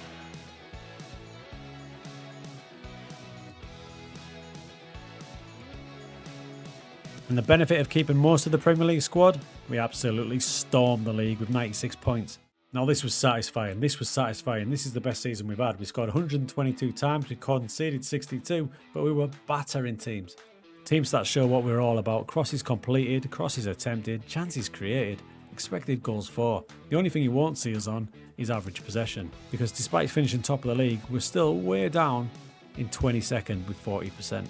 So just like that, we're back in the Prem. We're going to give it one more shot in the Prem. We went for a more aggressive tactic this season down in the Championship. Fullbacks were a bit more expressive. We've still got those no-nonsense centre-backs and we've still got those wide target forwards up front. With the hoofing, one more goal in the Prem. So there is only one goal for this: survive. And for once, they don't think we're the worst team. That's nice. It might have something to do with an epic transfer window, starting with Scott McTominay in from Burnley for 12 million. He'll be joined in midfield by Federico Redondo from Inter Miami, Roque Aki Bashiri, centre-back from Scottish football. Petrovic comes in as a goalkeeper. Christiansen for midfield. And we've got a couple of free transfers to bulk the squad out, including Lewis Hall. It means now, without doubt, this is our best squad we've ever had. And Adi Bomi will be with us all the way. Club icon. And now valued at 38 to 42 million, by the way. Now, I won't lie, I was obviously pretty worried when we conceded 6 goals away at Man City early on. But my boys are so resilient, and we beat them at home. True story, we beat them. We also beat Everton in the 98th minute with that. And one of the best results in the club's history away at Chelsea, and it's fitting that the goal came from this. We also got that good FA Cup run, making it all the way to the quarter-finals, getting knocked out by Newcastle though. And it was really fitting that the last goal of this story, and the goal that helped keep us in the Premier League, was from Adi Bomi. A much better overall season in the Prem meant we finished comfortably in 14th position, 10 points above the relegation zone. And that, my friends, is a better finish to the hoofball story. You can still have success by slamming it up to your forwards and not worrying about possession. And rather fitting, in our final season in this story, we clocked our lowest average possession yet at 36%. Now that was the final tactic we used. You can see the chemistry was there. They had a good season. They completely overachieved. And it just shows when you get the right players in the right positions, you can play a different style of football. If I had weaker players with that formation, we would have got trounced. So the level of your players is so important in this game. Arguably more so than your tactic. We stuck to most of the team instructions throughout. We tweaked here and there, but the much more direct passing remained. Passing to space, I think, was quite prevalent, as was run at defence, because we ain't going to pass our way through. So the guys that can run with the ball, I was encouraging it. And play for set pieces, I brought that in purely because how amazing we were at throw-ins. But job done. Wycombe Wanderers are now an established Premier League team. Let's hope that Nan's proud. For a lot of people, the possession game in football is the beautiful game. Just don't tell the hoofball fans that. So today's story is to try and ignore the other styles of play and concentrate fully on a possession-based game. We're going to attempt to control possession by averaging a minimum of 60% each season and try to finish on top of the league table in terms of possession. Now that's not going to be easy because the country we've chose has dominating teams. The possession story is a go. Are you ready? Oh shit, here we go again. So the journey starts here with Vitesse. We're in the second division of Dutch football to start with. Now we have a pretty slim squad and it's going to have to be reshaped as time goes on. To start with, a lot of these boys will get a chance, but I need to hone down on specific attributes to make this possession style work. So the first thing we do to assess this squad is to bring in a custom view. I'm going to go with a possession view, which will be available in Patreon for anyone. And this is basically going to give me a broad overview of the technical abilities of my team to see if they're able to play a nice possession game. We've got balance, flair, technique, first touch, and of course passing and vision. And looking at it a bit closer, it looks like we have a bit of work to do. If we look at the key midfield areas here, they look not too bad, but defenders aren't great, and quite surprisingly, some of the forwards aren't great overall either. So the attributes are going to affect the tactic we're able to play, and as you can see, it doesn't look like we're well suited to a possession game. We're getting recommended to use wing play, route 1, and fluid counter-attack. Basically, the exact opposite of the way I want my team to play. So this season might be a bit of a struggle because my team, I've got a decent squad for the level, but they haven't got a decent squad in terms of the way we need to play. So I'm going to kind of force them into this possession style, kicking and screaming. Now I think I'm not going to overcomplicate it too much. I'm just going to put them into a pretty basic 4-3-3 to start with and just put player roles in there that are going to suit that type of play. So we've established my squad aren't quite suited to it, so we're going to have to bring a few players in. We didn't have a lot of money, but we went for it. First off, a loan signing from Feyenoord is Delano van der Heijden. Now, if you look at him, he's got good passing, good technique, good first touch, good flair. That's a solid signing. We need to play out from the back, so sign Ryan Donk now. He's 38. It's just going to be a one-season hit, but for passing 14 and technique and first touch for a centre-back, very good pickup. Same story for Masuka Tashiro. Again, he's 36, but for the area we need to play him in, his attributes to play this type of football are ideal. And finally, the signing we needed up front is Seferdine Jaziri. Now, he's not got great technique and first touch, but he has got the flair, and we're going to need a striker to finish off them chances. I was able to put them into a pretty basic 4-3-3, which is what we're going to go with this season. We should be strong enough Season preview has us down as odds on favourite for promotion. So going into the season playing a playing style they don't want to play, as favourites for the league, it's a dangerous approach. Let's go. We started the season well, they were keeping possession nicely and they had a little bit of intent as well. Signs were good, plenty of people available for possession. And some whopping results in terms of our possession goals. 76% here against VVV Venlo, very good. However, some games it was a bit tighter, just a 56% there against Excelsior and only 52% against Helmand, so we had work to do. As the season went on, there was just too many draws. We didn't have enough cutting edge with this possession-based football. We're only sat 5th in the league. Is that a glitch? Playoffs already in 5th? Let me know. But we are top of average possession and we're hitting our over 60% goal with 63%. And there's some decent link-ups on the pitch. We're just not playing great football. It's all just decent at the minute. 20 matches, 30 goals conceded, 20... but way off top of the table Canberra though at the minute. Now most pass maps look like this match where we're having loads of the ball there, especially in wide areas, but because we've got a deep line forward, we're not quite getting the breakthroughs from my inside forwards that I wanted. So I made 1 or 2 tweaks to the tactic to try and get us a bit more clinical, and from January it was way better. We only lost 1 match, but we're still drawing too many matches and conceding too many. Having said all that, Canberra had completely capitulated and we found ourselves top of the table with 1 game to go. However, we can also finish 4th if we blow it. Into the match with FC Eindhoven, who are rock bottom of the league.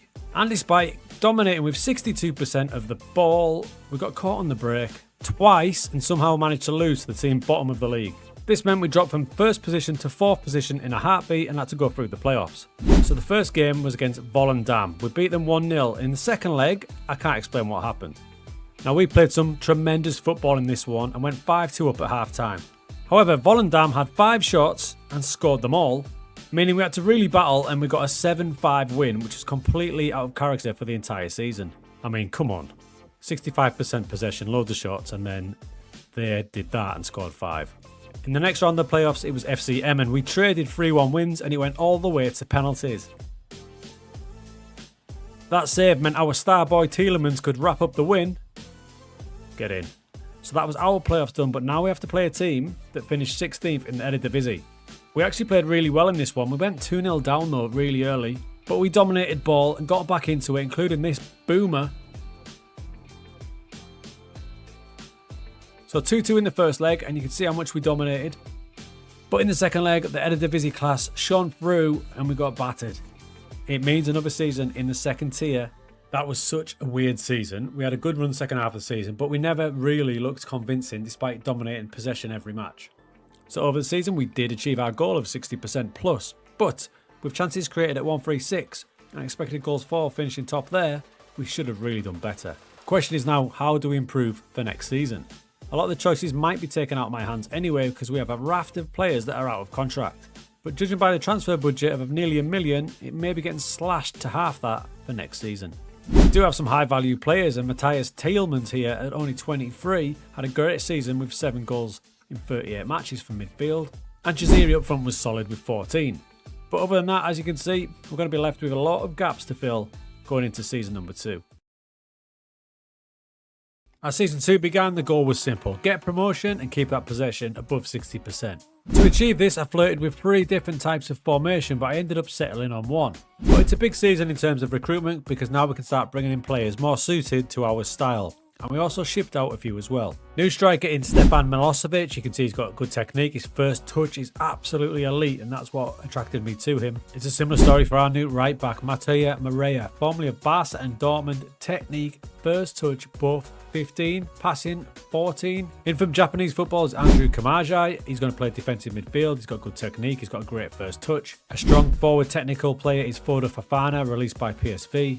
And finally, Adama Traore on a free transfer, probably the best signing of the bunch. So those signings meant we're going into season 2 with a very nice looking squad, and I'd changed the formation up to this one. I'm hopeful this can do the job in terms of results and possession. For this tactic, I brought in much shorter passing, but I'm taking a risk by adding run at defensive passing to space, hoping that won't affect the possession stats too much as we chase promotion. And at the halfway point of the season, we're a bit inconsistent and we're struggling a bit. We're sat in 5th and we should be higher up. ADO Den Haag are absolutely blitzing this league. But we have got our possession above 61%, so that's good. But looking at the squad's average ratings, we just need a little bit more consistency coming in. But playing in that number 10 role, Traore was having a great season with 7 goals and 4 assists. And to be fair, in a lot of matches, we were passing teams to death.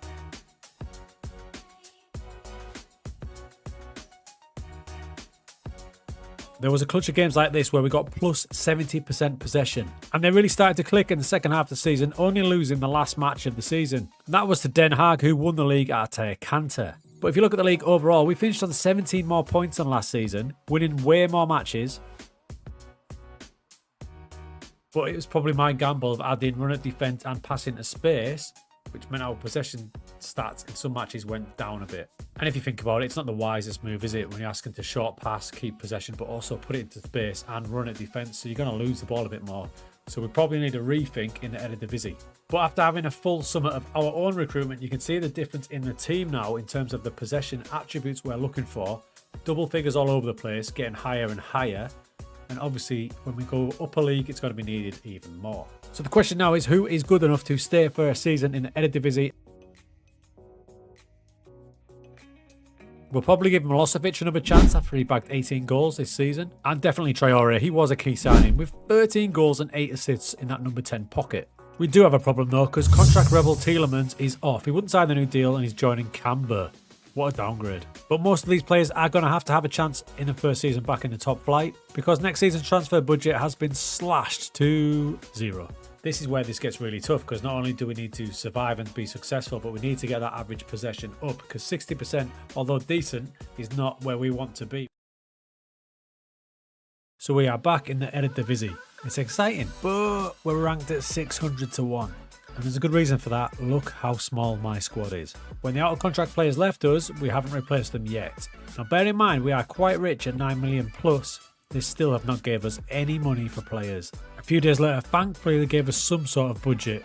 Not much, but it'll help us get some free transfers in. We've got a great signing in Kickoff from Man City on a free. Yuri Bass on a free from Ajax, who can play across the centre defence. We're going to use him. Here's a random one for you. Bart Ramselaar came in from Singapore. Good all-round footballer. He's already got 3 caps for Holland. At one stage he cost PSV nearly 4 million, but seems to have lost his way recently, playing in Singapore. And we pushed the boat out a bit for Simone Bastoni, who I see playing as a Seconde Volante. It was time for the season to kick off and we still had business to do. The squad was small, but at least we got some decent players in. In the first game of the season, we played really well and got a big first victory against the Eagles.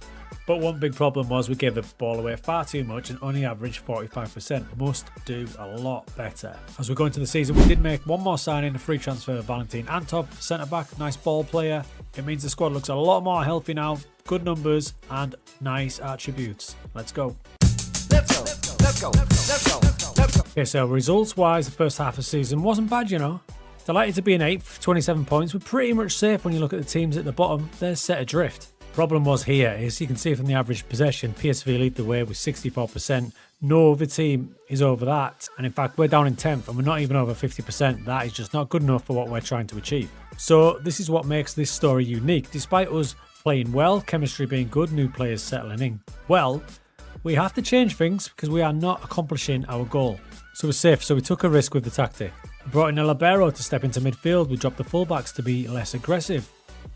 And it helped, and results-wise, we got our best result yet against Feyenoord. Probably the best team in Holland right now, and we beat them 2-0. But more impressive than that was the fact that we dominated the ball with 62%, so we do have the potential to dominate the ball against big teams.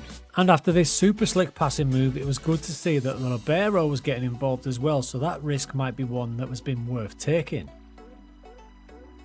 What a finish. Another game where we dominated ball with 62%.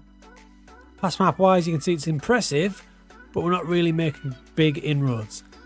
It meant we finished the season finishing a really good 8th place. We went into the European playoffs but lost out to AZ Alkmaar. But more importantly, where did we finish in terms of possession? We clawed it back, we went over 50%, 7th best in the league, but only 51%. So my friends, that has got to go down as a complete fail. Weird to say that considering we're a new team in the league, finishing 8th, which would be great normally, but we did not hold the ball as well as we want. This whole story is about getting possession. 51%, not good enough. So now we're an established top division team. It means next season we're going to have to completely change this up. It may mean that we go narrow and try and keep the ball centrally. Season 4 will be interesting. As we moved into season 4, we could say the transfer window was quite interesting. Led by the free transfer of Luis Suarez. Yes, he is 40 by the way. He's retiring at Christmas, but we'll get a few months out of him.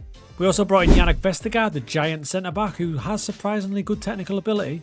Julian Rischhoff from Ajax, a youngster who's got great potential. And a bit of experience in Branko van der Boomen, who has also been released by Ajax. Now last season KK wasn't great, but this season we'll have a new role for him. I expect big things. Now we said we were going to change it up. That was last season's tactic, which we do have in our back pocket. But this season, we're going to go with this. Now that may look super aggressive, but when you've got 3 up front with double false 9s, they're actually a lot more possession based than you may think. Now I've played it all through pre-season, and that is against Serie A Genoa. And although they outperformed us in terms of shots in possession, which is what this is all about, 66%, and you can see the formation we played down the bottom corner. The transfers we had made our squad look a lot more rounded in terms of attributes for the possession game. Now we got a huge early win against Ajax. That right there is my false 9, so you can see how wide they do play to link up with the other players down that side. Lovely little passing move here. Now that contributed to a 2-0 win, but as you can see we only got 54% of the ball, but it's not a bad starter point early in the season. And down there you can see the team shape performing well. But we did start to turn it on and keep the ball a lot better, and big Luis Suarez started to contribute. He scored a late double in this match against Fortuna Sittard and then went off into retirement. The team had definitely got to grips with the possession style now, and against Feyenoord, probably the best team in the league, we averaged a whopping 75% of the ball. And despite the narrow look of the tactic, you can see that the fullbacks and the wide midfielders do combine nicely with the false 9s. By the time the season ended, we were top of the possession table, which was one of our goals, but we were just below 60%, which is a bit of a bummer. As for the actual league, we finished 9th, so 1 slot down from last year, but still pretty good. Now, I've done all sorts of tweaks during the season, and believe it or not, when our tempo was higher, our possession was better. Maybe it's a thing that lower tempo, they get caught in the ball more, I'm not sure, but something to think about for next season. But this is proving a tough cookie. It's a tough cookie. It's one thing dominating the ball, it's another thing getting results with a team that aren't peak. Are we ever going to get into Europe? As we went into season 5, we had no transfer budget yet again. So we had to be clever and we brought in Ross Barkley on a free transfer. And Estondo from Real Sociedad, and I paid 175k for Nasang Ho, who's going to play up front. So last year we just didn't get enough goals out of our false 9s, so maybe another change is due. It's kind of tempting to copy Ajax, who have just disregarded their possession football. Francesco Farioli has Ajax playing like a 4-2-4 gegenpress. Cruyff and Van Gaal are raging. Now don't blink, but we are sat second in the league. Our boy Julian's top of the goal scoring charts, and the nomad Ramsalah is having the best season he's ever had. It might be something to do with this new tactic. 2 liberos, we've got 1 winger Kai, more on him later, and a brand new player in central midfield. This is Reisenholt, and as you can see, he's a perfect playmaker with technique, first touch, passing. Beautiful. What we're doing now is we are still passing it around, but we've got a lot more impetus going forward, and we're looking a lot more clinical. How's that against Feyenoord? 4-1 and masses of possession. Now we're scoring goals from front to back. Let me take you to this goal that starts from the keeper.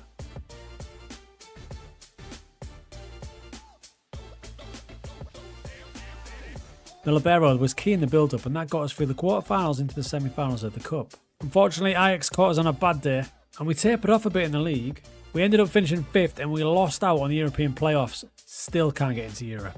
But some performance from our Julian with 26 goals, and now Saudi are sniffing. And KK back in his natural wing position, 19 assists all season. That tactic was fantastic. It treated us well, we just fell away, probably due to a lack of overall quality, but the overall possession for the season was 64%. To maintain 64% and finish 5th is pretty decent, I think. So going into our final attempt to get us into Europe, our squad now has completely changed. Look at that. The technical attributes we've got for this possession style are fantastic. We've even got a keeper with 15 passing.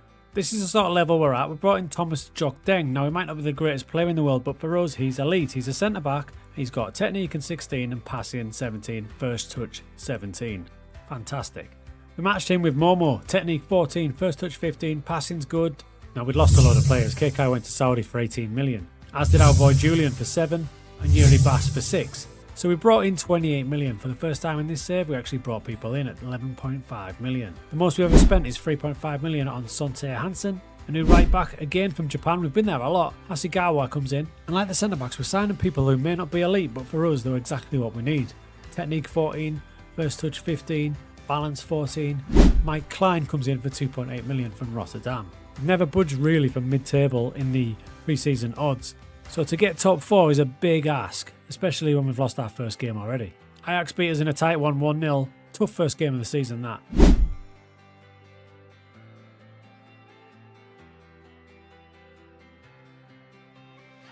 Now we'd had some huge standout games using this new version of the tactic, and this game here where we drew 3-3, we clocked 81% possession. That's one of the highest I've ever had. There was a cheeky 906 passes involved in that one. Not to mention this game away at Feyenoord. Now how about this, away to Feyenoord we clocked 75% possession. We hardly had any shots, which is the big problem when you're trying to play a possession game. Looking at this pass map you can see, we kept the ball superbly, we got a good draw, but we hardly took any shots. On the flip side, when it works beautifully. Here against Groningen we got 73% possession, and here you can see the ball map. I mean, that's a thing of beauty, and we were a bit more clinical with that one. Now as our players have got better, I am finding we're managing to keep the ball better against bigger teams and get some decent results. Here it is against Ajax. Now as far as season 6 goes, it was our best season yet, and much more consistent. And after another sweeping move, right at the end of the season, this goal from Sonny Hansen sealed our place in Europe. We finished in 4th place, and we managed to get Vitesse playing possession football into Europe. And with probably our best technical squad, we get our best result with 65% possession for the season, even topping PSV. That's the tactic that got us there. We tweaked it a bit more, we dropped a few things out to try and get even better possession once I knew we were going to finish high up. And that's what we've came up with. Like I say, if we were putting that into a Man City, into a Barca, into a Bayern, you'd blitz it for results and possession. For us, I think we got our peak of what we could get by finishing 4th. But what I am proud of is the squad we've built. When we focused on those attributes across there, we've pretty much nailed it, haven't we? Take the keepers out of the equation, like that, you can see we're all double figures now. There's only a couple of guys that are struggling a bit on flair, but they are defenders. Overall though, for a team of our level, well happy.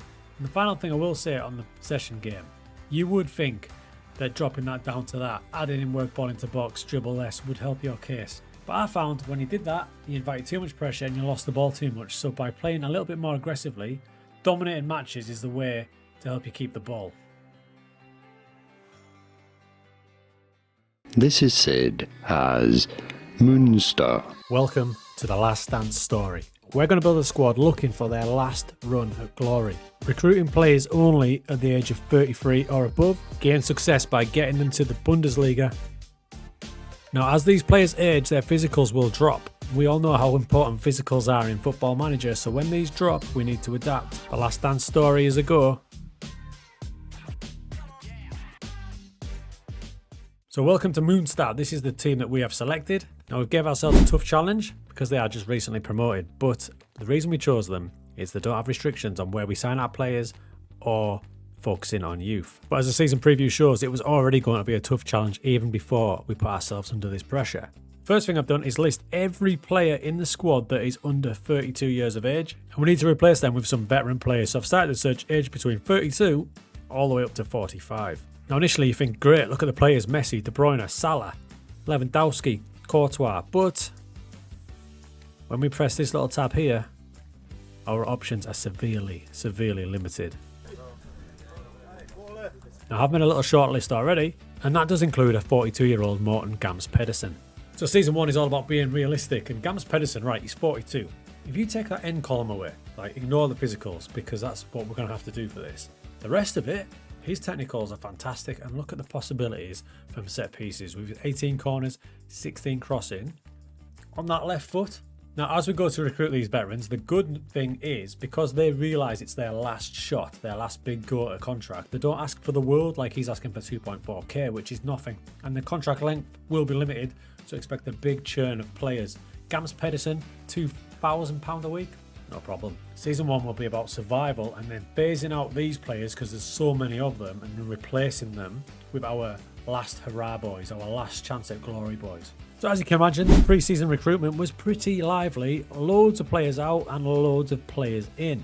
We did tie up that deal for Morten Gams Pedersen. He'll be our oldest player at 42 years old. We also brought in Solomon Kalou, formerly of Chelsea, amongst other places. He's going to play on the wing for us. Nabil Elzar joins us, and his physicals are actually very good, especially for a 37-year-old.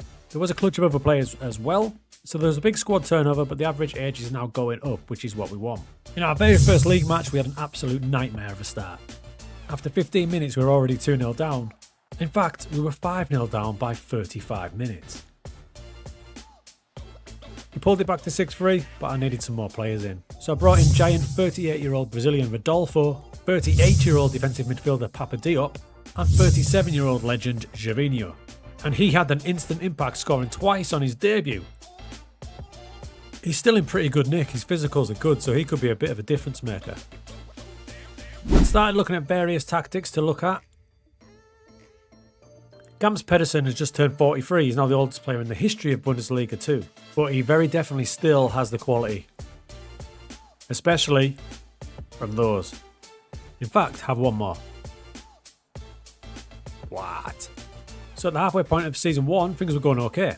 We're sat comfortably in 8th place, but this league's brutal to get promoted from because only the top 2 go up, and the 3rd place team must play the 16th place team in Bundesliga. When the season came to a close, some players had a great time. Kalou had a right career renaissance with 13 goals. He played a variety of different roles that scored all sorts of goals. Gervinho looked great, but injuries destroyed his season. Maybe the physical aspect caught up with us because the second half of the season wasn't as good as the first. And we ended up finished just under mid-table at 11th. We used a variety of tactics, including a 4-2-4. But ultimately, it wasn't enough, and we finished maybe slightly disappointingly, but this is kind of blind for doing this because I'm not sure what to expect. Now, if you look at the tactics, you will notice the press is still much more often, which you might think is unadvisable with players with physical levels that are dropping. But I did try throughout the season having next to no press, but the results just got battered. So we had to push them, and all I did was I made sure that the bench was full and rotated. Now the bench is actually full of players that are younger because we haven't fully rotated our squad out yet. Now the other thing to expect from this save is the rotation of players is going to be huge because we can only offer 1-year contracts. So as you can see here, we've got around 15 players that are out of contract. We've managed to secure a couple of them on extra deals like Kalou, but a lot of them like Gervinho have already agreed moves elsewhere. Which means the pre-season prep for season 2 shows the issues we're going to have every year. Jeez. As we head into season 2, the pre-season odds have actually got even worse. Now they know what we're up to, they don't like it. But the good news is we do have a full squad after some heavy recruitment. More young players have left the club, and we brought in a load of new veterans. Highlights include Ruben Rashina, 34 years of age, bit of class in Camilo Ciano from Benevento. He's got technicals and mentals that are out of this world. And the youngest new signing possible, a 30-year-old Hansel Zapata, going to play inside forward. Going to lock them into this 4-2-4. The only underage player is the striker, Amniendo, who's 27. It means the average age of the squad now is 33, with Solomon Kalou, our oldest player, at nearly 40. Now the squad looks massive, and if you look at it in age order, these are the players I haven't managed to get rid of yet. So you've got about 5 in their 20s, the rest all in their 30s. Lewis Holtby joined us for the season, formerly Tottenham, Fulham, amongst others. And early signs were good, including this absolute blasting 7-0 away win. However, things really hit the skids quickly. We had lots of time where we didn't win a match, and we ended up finishing a disappointing 12th in the table, way off getting promoted. So look, we are about 20 to 25 points off getting promoted. They just drop like stones in the second half of the season, largely due to the physicals. This is where we need a bit of a rethink. The Last Dance concept is famous thanks to the Chicago Bulls documentary. And closer inspection shows that indeed the pillars of the team, Jordan, Pippen, Rodman, amongst others, were all well over 30. However, they did have backups in the 20s. So that concept has given me thoughts of a new approach for season 3. Indeed, after 2 mid-table finishes, we went with a new approach for season 3, but again predicted to finish rock bottom. There was again a huge turnover of players, with players leaving out of contract and players coming in. And we did concentrate on veterans like Mats Ritz coming in from Anderlecht, Leonardo Mancuso coming from Italian football, and the fantastically named Andreas Blogslammer. However, to back up these veterans, we have brought in some youth to back them up. Ayup Aydin comes in on a free transfer, along with Mohamedi on loan, and Yannick Leurs for centre-back. Now the team has a mix of youth and experience, with 4 players in the starting 11 under 30, the rest over 30. This blend of youth and experience seemed to work well. In the first match against fancied Hertha Berlin, we opened up, Now hopefully this promises to be a more successful season. And indeed it was. We seem to got the balance right now as the team romped the league. Well, I say romped, we managed to secure that third place spot in behind giants Kaiserslautern and Schalke. So we go to the playoff where we will face Union Berlin, who finished 16th in the Bundesliga. Now this is tough because they've got some really good players being a Bundesliga team, and Conceição scored twice in the first leg. We lost that one 2-1, but it was pretty tight. Into the second leg, and after 38 minutes, Berlin took the lead, meaning the aggregate score was 3-1. In the second half, we fought back. After an hour, we got back into it thanks to Mancuso. And 10 minutes later, the veteran Italian came up trumps again to draw the tie level. You beautiful, handsome man. That meant extra time. Or did it? This is the 96th minute, but it's the 6th minute of injury time. Aydin steps up. He shockingly goes for goal. But Zapata's there for the rebound. The place erupts.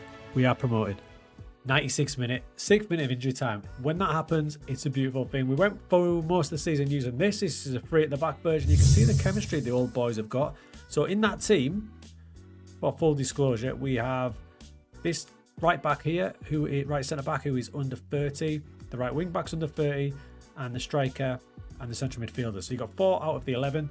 The other 7 all over 30. We did a great pickup late in the season with Abajania, who has 63 caps for Georgia, by the way. He's 32, but he played 16 times with an average rating of 7.2. He was a proper pusher in that league campaign for the second half of the season. Mancuso into the season with 10 goals as well. What a guy. He's going to get another year next season. So into the Bundesliga we go. We've made it after 3 seasons, and the goal is to somehow survive next season and then try to push for a top 10 finish. That's a long-term goal, but as you can see, if you look down the expires column there, I mean, how many players is that? That looks about basically more than half the squad are about to leave us. So we'd made it. It was season 4 and it was time for the Bundesliga. And probably surprising to absolutely nobody, we were rock bottom of the predictions at a massive 600-1. Lots of players had left on a free transfer, so some big recruitment had to happen. Now we're in the top division, we needed a better standard. We brought in Jerome Roussillon to play at left back. 33-year-old midfielder Joan Jordan comes in. He comes in from Sevilla, formerly costing 12 million, so he's an upgrade. 39-year-old Ever Banega comes in. How is he still playing? He's going to retire in December, but we'll get a few months out of him. We're going to go into the season playing pretty much the same formation, and a lot of the players from the starting 11 are the same, so here's hoping. And the goal is to obviously just survive at 600-1, coming up against the likes of Leipzig, Dortmund, and of course FC Bayern. It's going to be a bit of a battle. Oh look, Vince is still there. Late in the window, we snapped up Suso, probably our best player yet. And in our first game in the Bundesliga, we shocked everybody by beating Mönchengladbach. We had a pretty solid start, but then it started to bite us a bit. And our last game before the winter break was an absolute murder job by Bayern. Just the 7. But midpoint in the season, we were 12, but only 4 points above the drop zone. Now, thankfully, we seem to have the heebie-jeebies over Mönchengladbach because they gave us another 3 points. But other than that, the second half of the season was grim, including Bayern scoring another 8 against us. With my veterans completely on their knees and their physicals dropping every day, the season was so tough, and it took a last day win to secure our top flight status. You can see how brutal it was from start to finish, but thankfully some teams completely sucked and we managed to finish 14th. We tried all sorts of tactics in that. At one stage I even went to hoofball from the long ball story to try and help us out. Now it's 2027 and I have 21 players about to leave us out of contract. It's season 5 and probably the last season as we aim to survive, and can we get a top 10 finish? Yet again, loads of players released. But this was the season where we added some real star quality. Milik comes in at 34 years old, formerly of Juventus, Napoli, Marseille. How about Zelinski, a bit of class in central midfield at 34 years old. Kostic to play out wide at 35. At the back, Kolasinac comes in, 35. One of the youngsters coming in is Daniel Podence at 32 years old. And Kevin Mumbabu at 33. Probably the star signing is Nicholas Fulkrug, who comes in at 35 years old to play up front. We went with this for this season. We're going to push Mumbabu on to play as the winger because we don't have the energy for anyone to play on a wing, so he's got to do it all. And his physicals can just about hold up to it. We do have a couple more signings pending, but we're still 500-1. And one last signing did come through, 35-year-old Tyrone Mings to play at centre-back. Now hopefully this is the season we make a breakthrough. We've got some real quality now, and this goal here from Mumbabu with a cross, and there's Fulkrug. That was a 3-1 win, and our start to the season had been class. We'd lost a couple of matches, but we'd won. Nice bunch. Early doors we sat third. We're not going to stay there, but that holds us in good stead to shoot for this top half finish. In January we brought in a 34-year-old Yusuf Poulsen. FC Bayern did what they always did against us. And that derailed us for a little bit as we lost a few matches in a row. But my friends, the veterans got themselves together, had a really good run in, and Zielinski rolled back the years in the return against FC Bayern. And we got a very respectable draw. A super solid second half of the season meant we achieved our goal and finished 10th place in the league, only 7 points off Europe. We finished with an average age of 33, and if you look at our starting 11, there's only 3 under 30. If I was to continue this save, you can see that it's probably 20, 24 players or something like that are about to go out of contract. A lot of them are retiring, including Fulkrug, Kostic. They're all about to retire. That tactic got us there. It doesn't look like it should make sense, but it does, because Mbabu had the best physicals. We didn't have a physical winger who could do the job, so he was bombing up and down there. We had a Thibaut over here covering his ass when we had to, and it seemed to work quite well. But the big thing here shows how important physicals are. We knew this already, but when they start deteriorating, it makes a good tactic, like some of them were, be not as effective. For example, that 4-2-4 there, if you plug it into any team from the start, it'll do really well. It'll probably finish in top 4, something like that. But with us in this league, it gave us nothing. So we had to get funky with this one, and it did the trick. But man, we had to work hard. Like, we started really well at the start of the season, but as we started to run out of gas and injuries came up, because injuries come up so much more when they're a bit older, we kind of dropped down a bit before leveling off pretty decently. As you can see when we look at the squad averages there, that's my outfield players, defenders, midfielders, strikers, and you can see we're competitive in terms of fitness, believe it or not, but things like pace, stamina, we are the lowest in the league. We are pretty shocking, pretty shocking. So the last dance story is complete. All these veterans got their one last day in the sunshine. I think a 10th place finish is pretty good. Now, if you are interested in this tactic, I was interested to see if it would do well with a team that's fresh and vibrant with mid-20s teams, so I plugged it into Lyon. There it is for Lyon. Now, this had some interesting results. For example, the murdered PSG 3-0. They ended up finishing third in the league behind Marseille, who won the league over PSG. That doesn't happen much, does it? But it gets more interesting as we look at it in more detail. They finished third, but they only conceded 22 goals. 22 times. They scored 70, conceded 22. So there's definitely something to work with that tactic, with a squad that isn't old AF. I'll put those player instructions on the end if you want to give that one a go. For everybody else, it'll be in Patreon as a direct download. New story coming soon.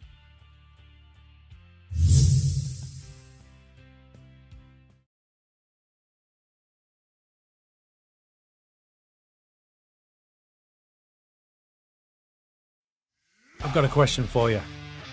Can we build a team and tactic based all around aggression? Use players and roles all set to destroy the opposition. Can we win a trophy playing dirty? This is the aggression story. And today's story starts in the Greek Super League with Panathinaikos. A giant of Greek football, but without a Greek Super League title since 2010. So our goal is simple: take this Panathinaikos squad, make them into the most aggressive team possible, and get them back to the top of Greek football. Right then, so I'm excited about this one. I have never managed in Greece before, so this will be dead cool. So we've got a pretty large squad looking at it, but the thing is, even if they're really good, we're going to have to replace them if they don't fit into our remit. And I will show you the remit now using a squad view that I have built. Okay, so this is the aggression one, and this is the view I've built for this team and to build this squad over the seasons. And you can see the attributes that I've got across there that I'm going to go for the main focus ones. So aggression, bravery, determination, stamina, strength, tackling, teamwork, and work rate. Obviously, some of those won't be needed for certain positions, such as goalkeeper. Won't be needing many of those. But for the outfield positions, that's what I'm focusing on. By the way, when I was building that view, so transferring attributes over to here, this one caught my eye. It might have been quite handy, actually. Punching, tendency, aggression. But back to the squad, you can see we've got a couple of players that are already huge standouts, such as Zika here. Zika here is a 35-year-old midfielder, but he's got everything I need. His aggression is 16, his bravery, his determination is off the scale, leadership's a little handy bonus, teamwork, work rate, tackling, he is perfect. So no matter how highly rated some of these players are, they will be transfer listed if they do not fit into my thinking. Such as this man, striker Andres Spora. His aggression is not good enough, neither is his bravery. He's just not the right type of player that we need. He will be transfer listed. So a little time has passed and you can see the amount of players I've shipped out that didn't fit into my philosophy. Some good players have left us, such as Juricic here. Look at his flair and his first touch. He's a great technical player, but he's just not what we needed. Now, if you're still yet to grasp fully what I'm after, let me introduce you to my first signing, who is absolutely what this save will be built on. Ladies and gentlemen, this is Klaus Gazula, who is an Albanian that I brought over from the 2nd division in Germany, but I think you can see why. Aggression 20, bravery 19, determination 19, work rate 18, tackling 16. He is a lunatic. He was one of 7 players I brought in this off-season. Highlights include much travelled Radja Nainggolan. He is 36, but he fits the remit perfectly with 18 aggression, bravery, determination of 20. And how about Arturo Vidal, who's played for some of the top teams in Europe? He comes over at 37 years old, but again, aggression of 20. Now, I did spend a little bit of money, 2 million, on striker Ramon Mirez. Now, he's perfect as well. He's got the perfect aggressive attributes. He'll be a forward for us. As will Enzo Crevelli, another journeyman forward, but again, a lunatic. So that transfer activity of ins and outs mean that our squad now as a whole looks far more balanced in terms of what I'm after. Now, obviously, it's season 1, so I'm not going to get my perfect squad layout yet, but I've definitely made headway by getting players out and players in. And there's a few players at the club who will do okay for this season before we'll look to replace them, such as Maximovic here. Now, Panathinaikos actually spent a bit of money on him, 8 million. His mentals of aggression, bravery and determination are okay at 13 and 15. We'll look to replace him and upgrade, but for this season, he'll be okay. So what about the tactic for this mission? So this is the one I've came up with. It's a diamond tactic with some interesting player roles that should help our philosophy. In goal, we've got a standard goalkeeper, none of that sweeper keeper nonsense, and in front of him, 2 no-nonsense centre-backs. Now out wide, I've got 2 wing-backs on attack because they're going to have to do most of the attacking, because in midfield, we've gone for a triple ball-winning midfielder. 1 holding his position in Big Mad Klaus, and then we've got 2 a little bit further up. The one position where we're going to allow a bit of creativity is in attacking midfield with Bakasetas. But to be fair, he's a pretty great all-rounder for us. He's got aggression and bravery, but he's also got long shots, flair and passing ability. He's an absolute dream for this. And up front, I thought about target forwards, but I've actually gone more aggressive with 2 pressing forwards on attack to put pressure on those defenders. Partner in signing Ramon Mirez will be Fotis Ioannidis. Again, he's a bit like Maximovic, where his aggression isn't quite there, but some of his things like bravery are, so for this season, he's definitely going to be our main striker. And continuing the aggression theme, borrowing from our long ball story, we will go with long throws as well. So after our first transfer window, as our overall guide, this is the mentals of our entire squad, which is where most of our attributes lie. And you can see aggression, we are top of the league with 13.97. Bravery, again, we are top. So the ones we're looking at, determination, top of there as well, and work rate. So we are top of that, despite my squad being not as perfect as I want it. Right, we're just about to start the season. That's what we're going to go in with. I'm really happy with the team. I think it looks beautiful. We've got Philip Max as well. I'm surprised he was already in Greek football. Kind of hits the remit, but maybe he's just a little on the short size for aggression. We'll see. But I think it's important to say that we do have ball-winning midfielders and pressing forwards, but we can change these roles up if we need to, because at the end of the day, their mentals aren't going to change. They're still aggressive, they're still determined, they're still brave. If we changed Zika, for example, to a deep line playmaker, he's not suddenly going to turn into some sort of angel. He's still going to be a lunatic. Probably unsurprisingly, it didn't take long for our first red card to come. I think it was the 4th match when Scheckenveld had 2 goals at it, but managed to get sent off for that. At the midpoint in the season, we'd looked good in the league. We failed in the Europa League, however, after a topsy-turvy run where we won 3 and lost 3. We just missed out on qualification. But in the league, we were handily placed in 3rd position, but we had lost 5 matches. But watching the games, we were absolutely blasting teams. And I knew we should have been higher up. The XG showed we should have been top of the league. We're just missing too many chances.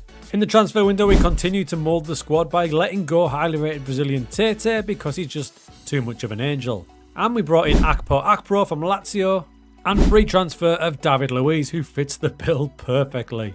So we were unfortunately knocked out of Europe. However, in the Greek Cup, we were due to play in the final against Olympiacos at the end of the season, and we were in the league split, the championship group of the Super League. Our form had been up and down throughout the season, but I'd made a couple of tactical tweaks to player instructions that had really helped. And when I say really helped, I mean it. We went away to Olympiacos, I mean, that is so one-sided, and they're one of the best teams here. We beat them again at home, and our championship group form was fantastic. So good, in fact, that we jumped to the top of the league with only a couple of matches to go. We can't do this in the first season, can we? The tactic and team chemistry was working fantastic. David Luiz came in and made him a ball-playing defender, because you've got to, haven't you? And in Klaus's 36 matches, he's got 10 yellow cards so far with 1 red. I mean, with those attributes, it was always going to happen, wasn't it? But you've got to love the guy. This David Luiz goal kept us top over Olympiacos with 1 game to go. You can see how tight it is. Our last match was a tough looking one away at AEK Athens. All we need to do is win, and we've got the league title in season 1. And we had a dream start, and we scored after 4 minutes. But then it all went wrong.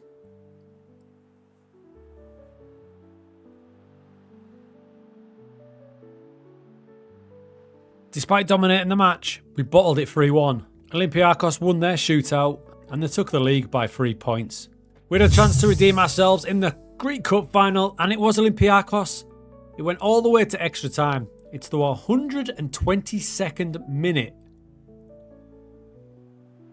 Are you kidding me?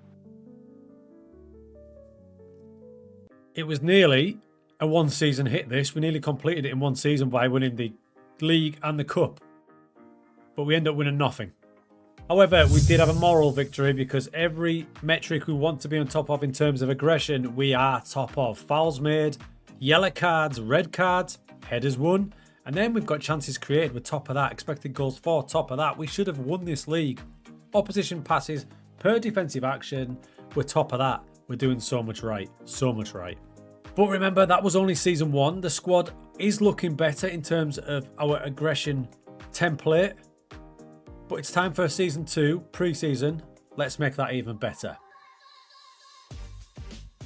Season 2 began with the devastating news that Klaus Kajula decided to retire at 35. But it meant I gave him a job as a coach. Even though he's terrible, but it's Klaus.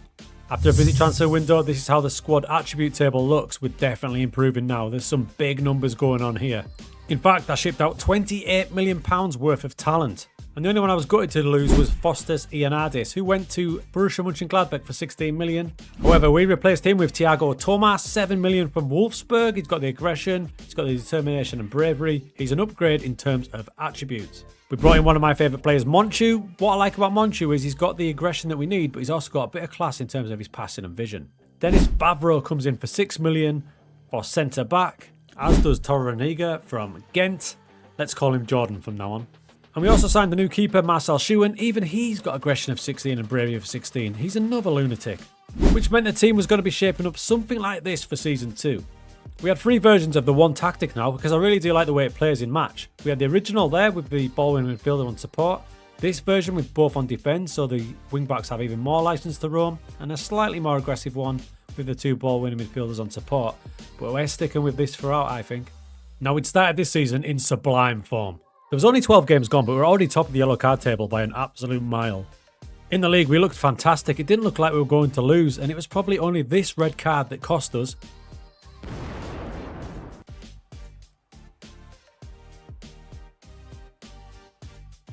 I mean, if you're going to get a red card, get a red card. Late in the transfer window, we brought in Rodrigo Zalazar as well. Again, he's a bit like Monchu, where he's got the aggression and the determination, but he's also a little bit of class. And he helped us do what we always do and absolutely smash Olympiacos. Whichever version of the 3 tactics we used was going really well. Probably highlighted by our form in the Europa League, where we absolutely smashed Sevilla. And we also put 9 past Maccabi Haifa. So I was determined to get the cup this year after last year's heartbreak. But then, Mladenovic did that. Closer inspection shows he actually nutted the guy. A little after that, we conceded the worst goal of all time. And got knocked out. We got another red card in the Europa League against Atalanta. Jesus. I mean, when we get red cards, we get red cards. But a great effort against a top Italian team, only going out 2-1 in the quarterfinals. And this 91st minute goal from Zalazar, combined with a great overall season in the league, helped confirm Panathinaikos' first league title since 2010. And we of course maintained our position at the top of the fouls table and the yellow cards table by an absolute mile. Now obviously I'm buzzing that we finished on top of the fouls table and the yellow card table, but let's give a bit of respect to the team here as well. They absolutely blasted that league with only losing 5 times, scoring 86, and if you look at the actual league table, at that point they were way clear of 8 points as well, only losing 2 during the league campaign. All that's left for us to do really is not get beat in the Greek Cup. We need that Greek Cup and maybe another league title, and then we are firmly established as the dominant team in Greek football. But definitely what we have done after those various transfer windows, our squad now is absolutely built for this. I think one more transfer window where we can just emphasise the fact that we are the most aggressive team in world football, that would be beautiful. By the way, if you're wondering about overall team performance, your wing-backs will get an absolute heap of assists. Philip Max, for example, got 23 assists down the left-hand side. Your strikers do well, but it always seems one does better than the other. For example, Thomas here, with injuries ravaged his season, still scored 28 times. Your attacking midfielder will be key as well for goals and assists. But overall, it's a really nice, well-balanced tactic. Now on to Season 3. When we arrived at Season 3 pre-season, we were great with us being odds-on favourite for the league. We'd shipped out the final few players that didn't really fit in with our philosophy, and we'd brought some more in that did, such as Bakayoko, Morton Forsby, who covers every remit possible and nearly every position. Palomino comes in. You'll probably guess by now that age doesn't bother me, especially if they fit our target attributes. And that's really underlined when you can see that I brought in 37-year-old lunatic Diego Costa. But the signing I was most excited about was the loan signing of Big Paul Onuachu, 6'7". He's going to cause havoc. We're going to Season 3 with the same tactical setup. It looked like I was right to be excited about Onuachu, because on his debut he was destroying teams from corners. So this season we have a massive threat from corners and deep crosses. He bagged a hat-trick on his debut, and he was all set for back-to-back hat-tricks. But he'd been listening to his teammates a little bit too much, I think, because he did this. Disgrace. But we'll let him off because he started fantastically. Just like the team have, we've only lost 1 match in the league. And of course, this season we're in the Champions League and we have shocked some bigger teams like Real Sociedad. As our stature rises, so does the quality of player. Otavio came in on a free transfer. Perfect. This is definitely the best squad we've ever had. And in terms of the overall philosophy, definitely. We even caused an upset against fellow lunatics Atletico Madrid.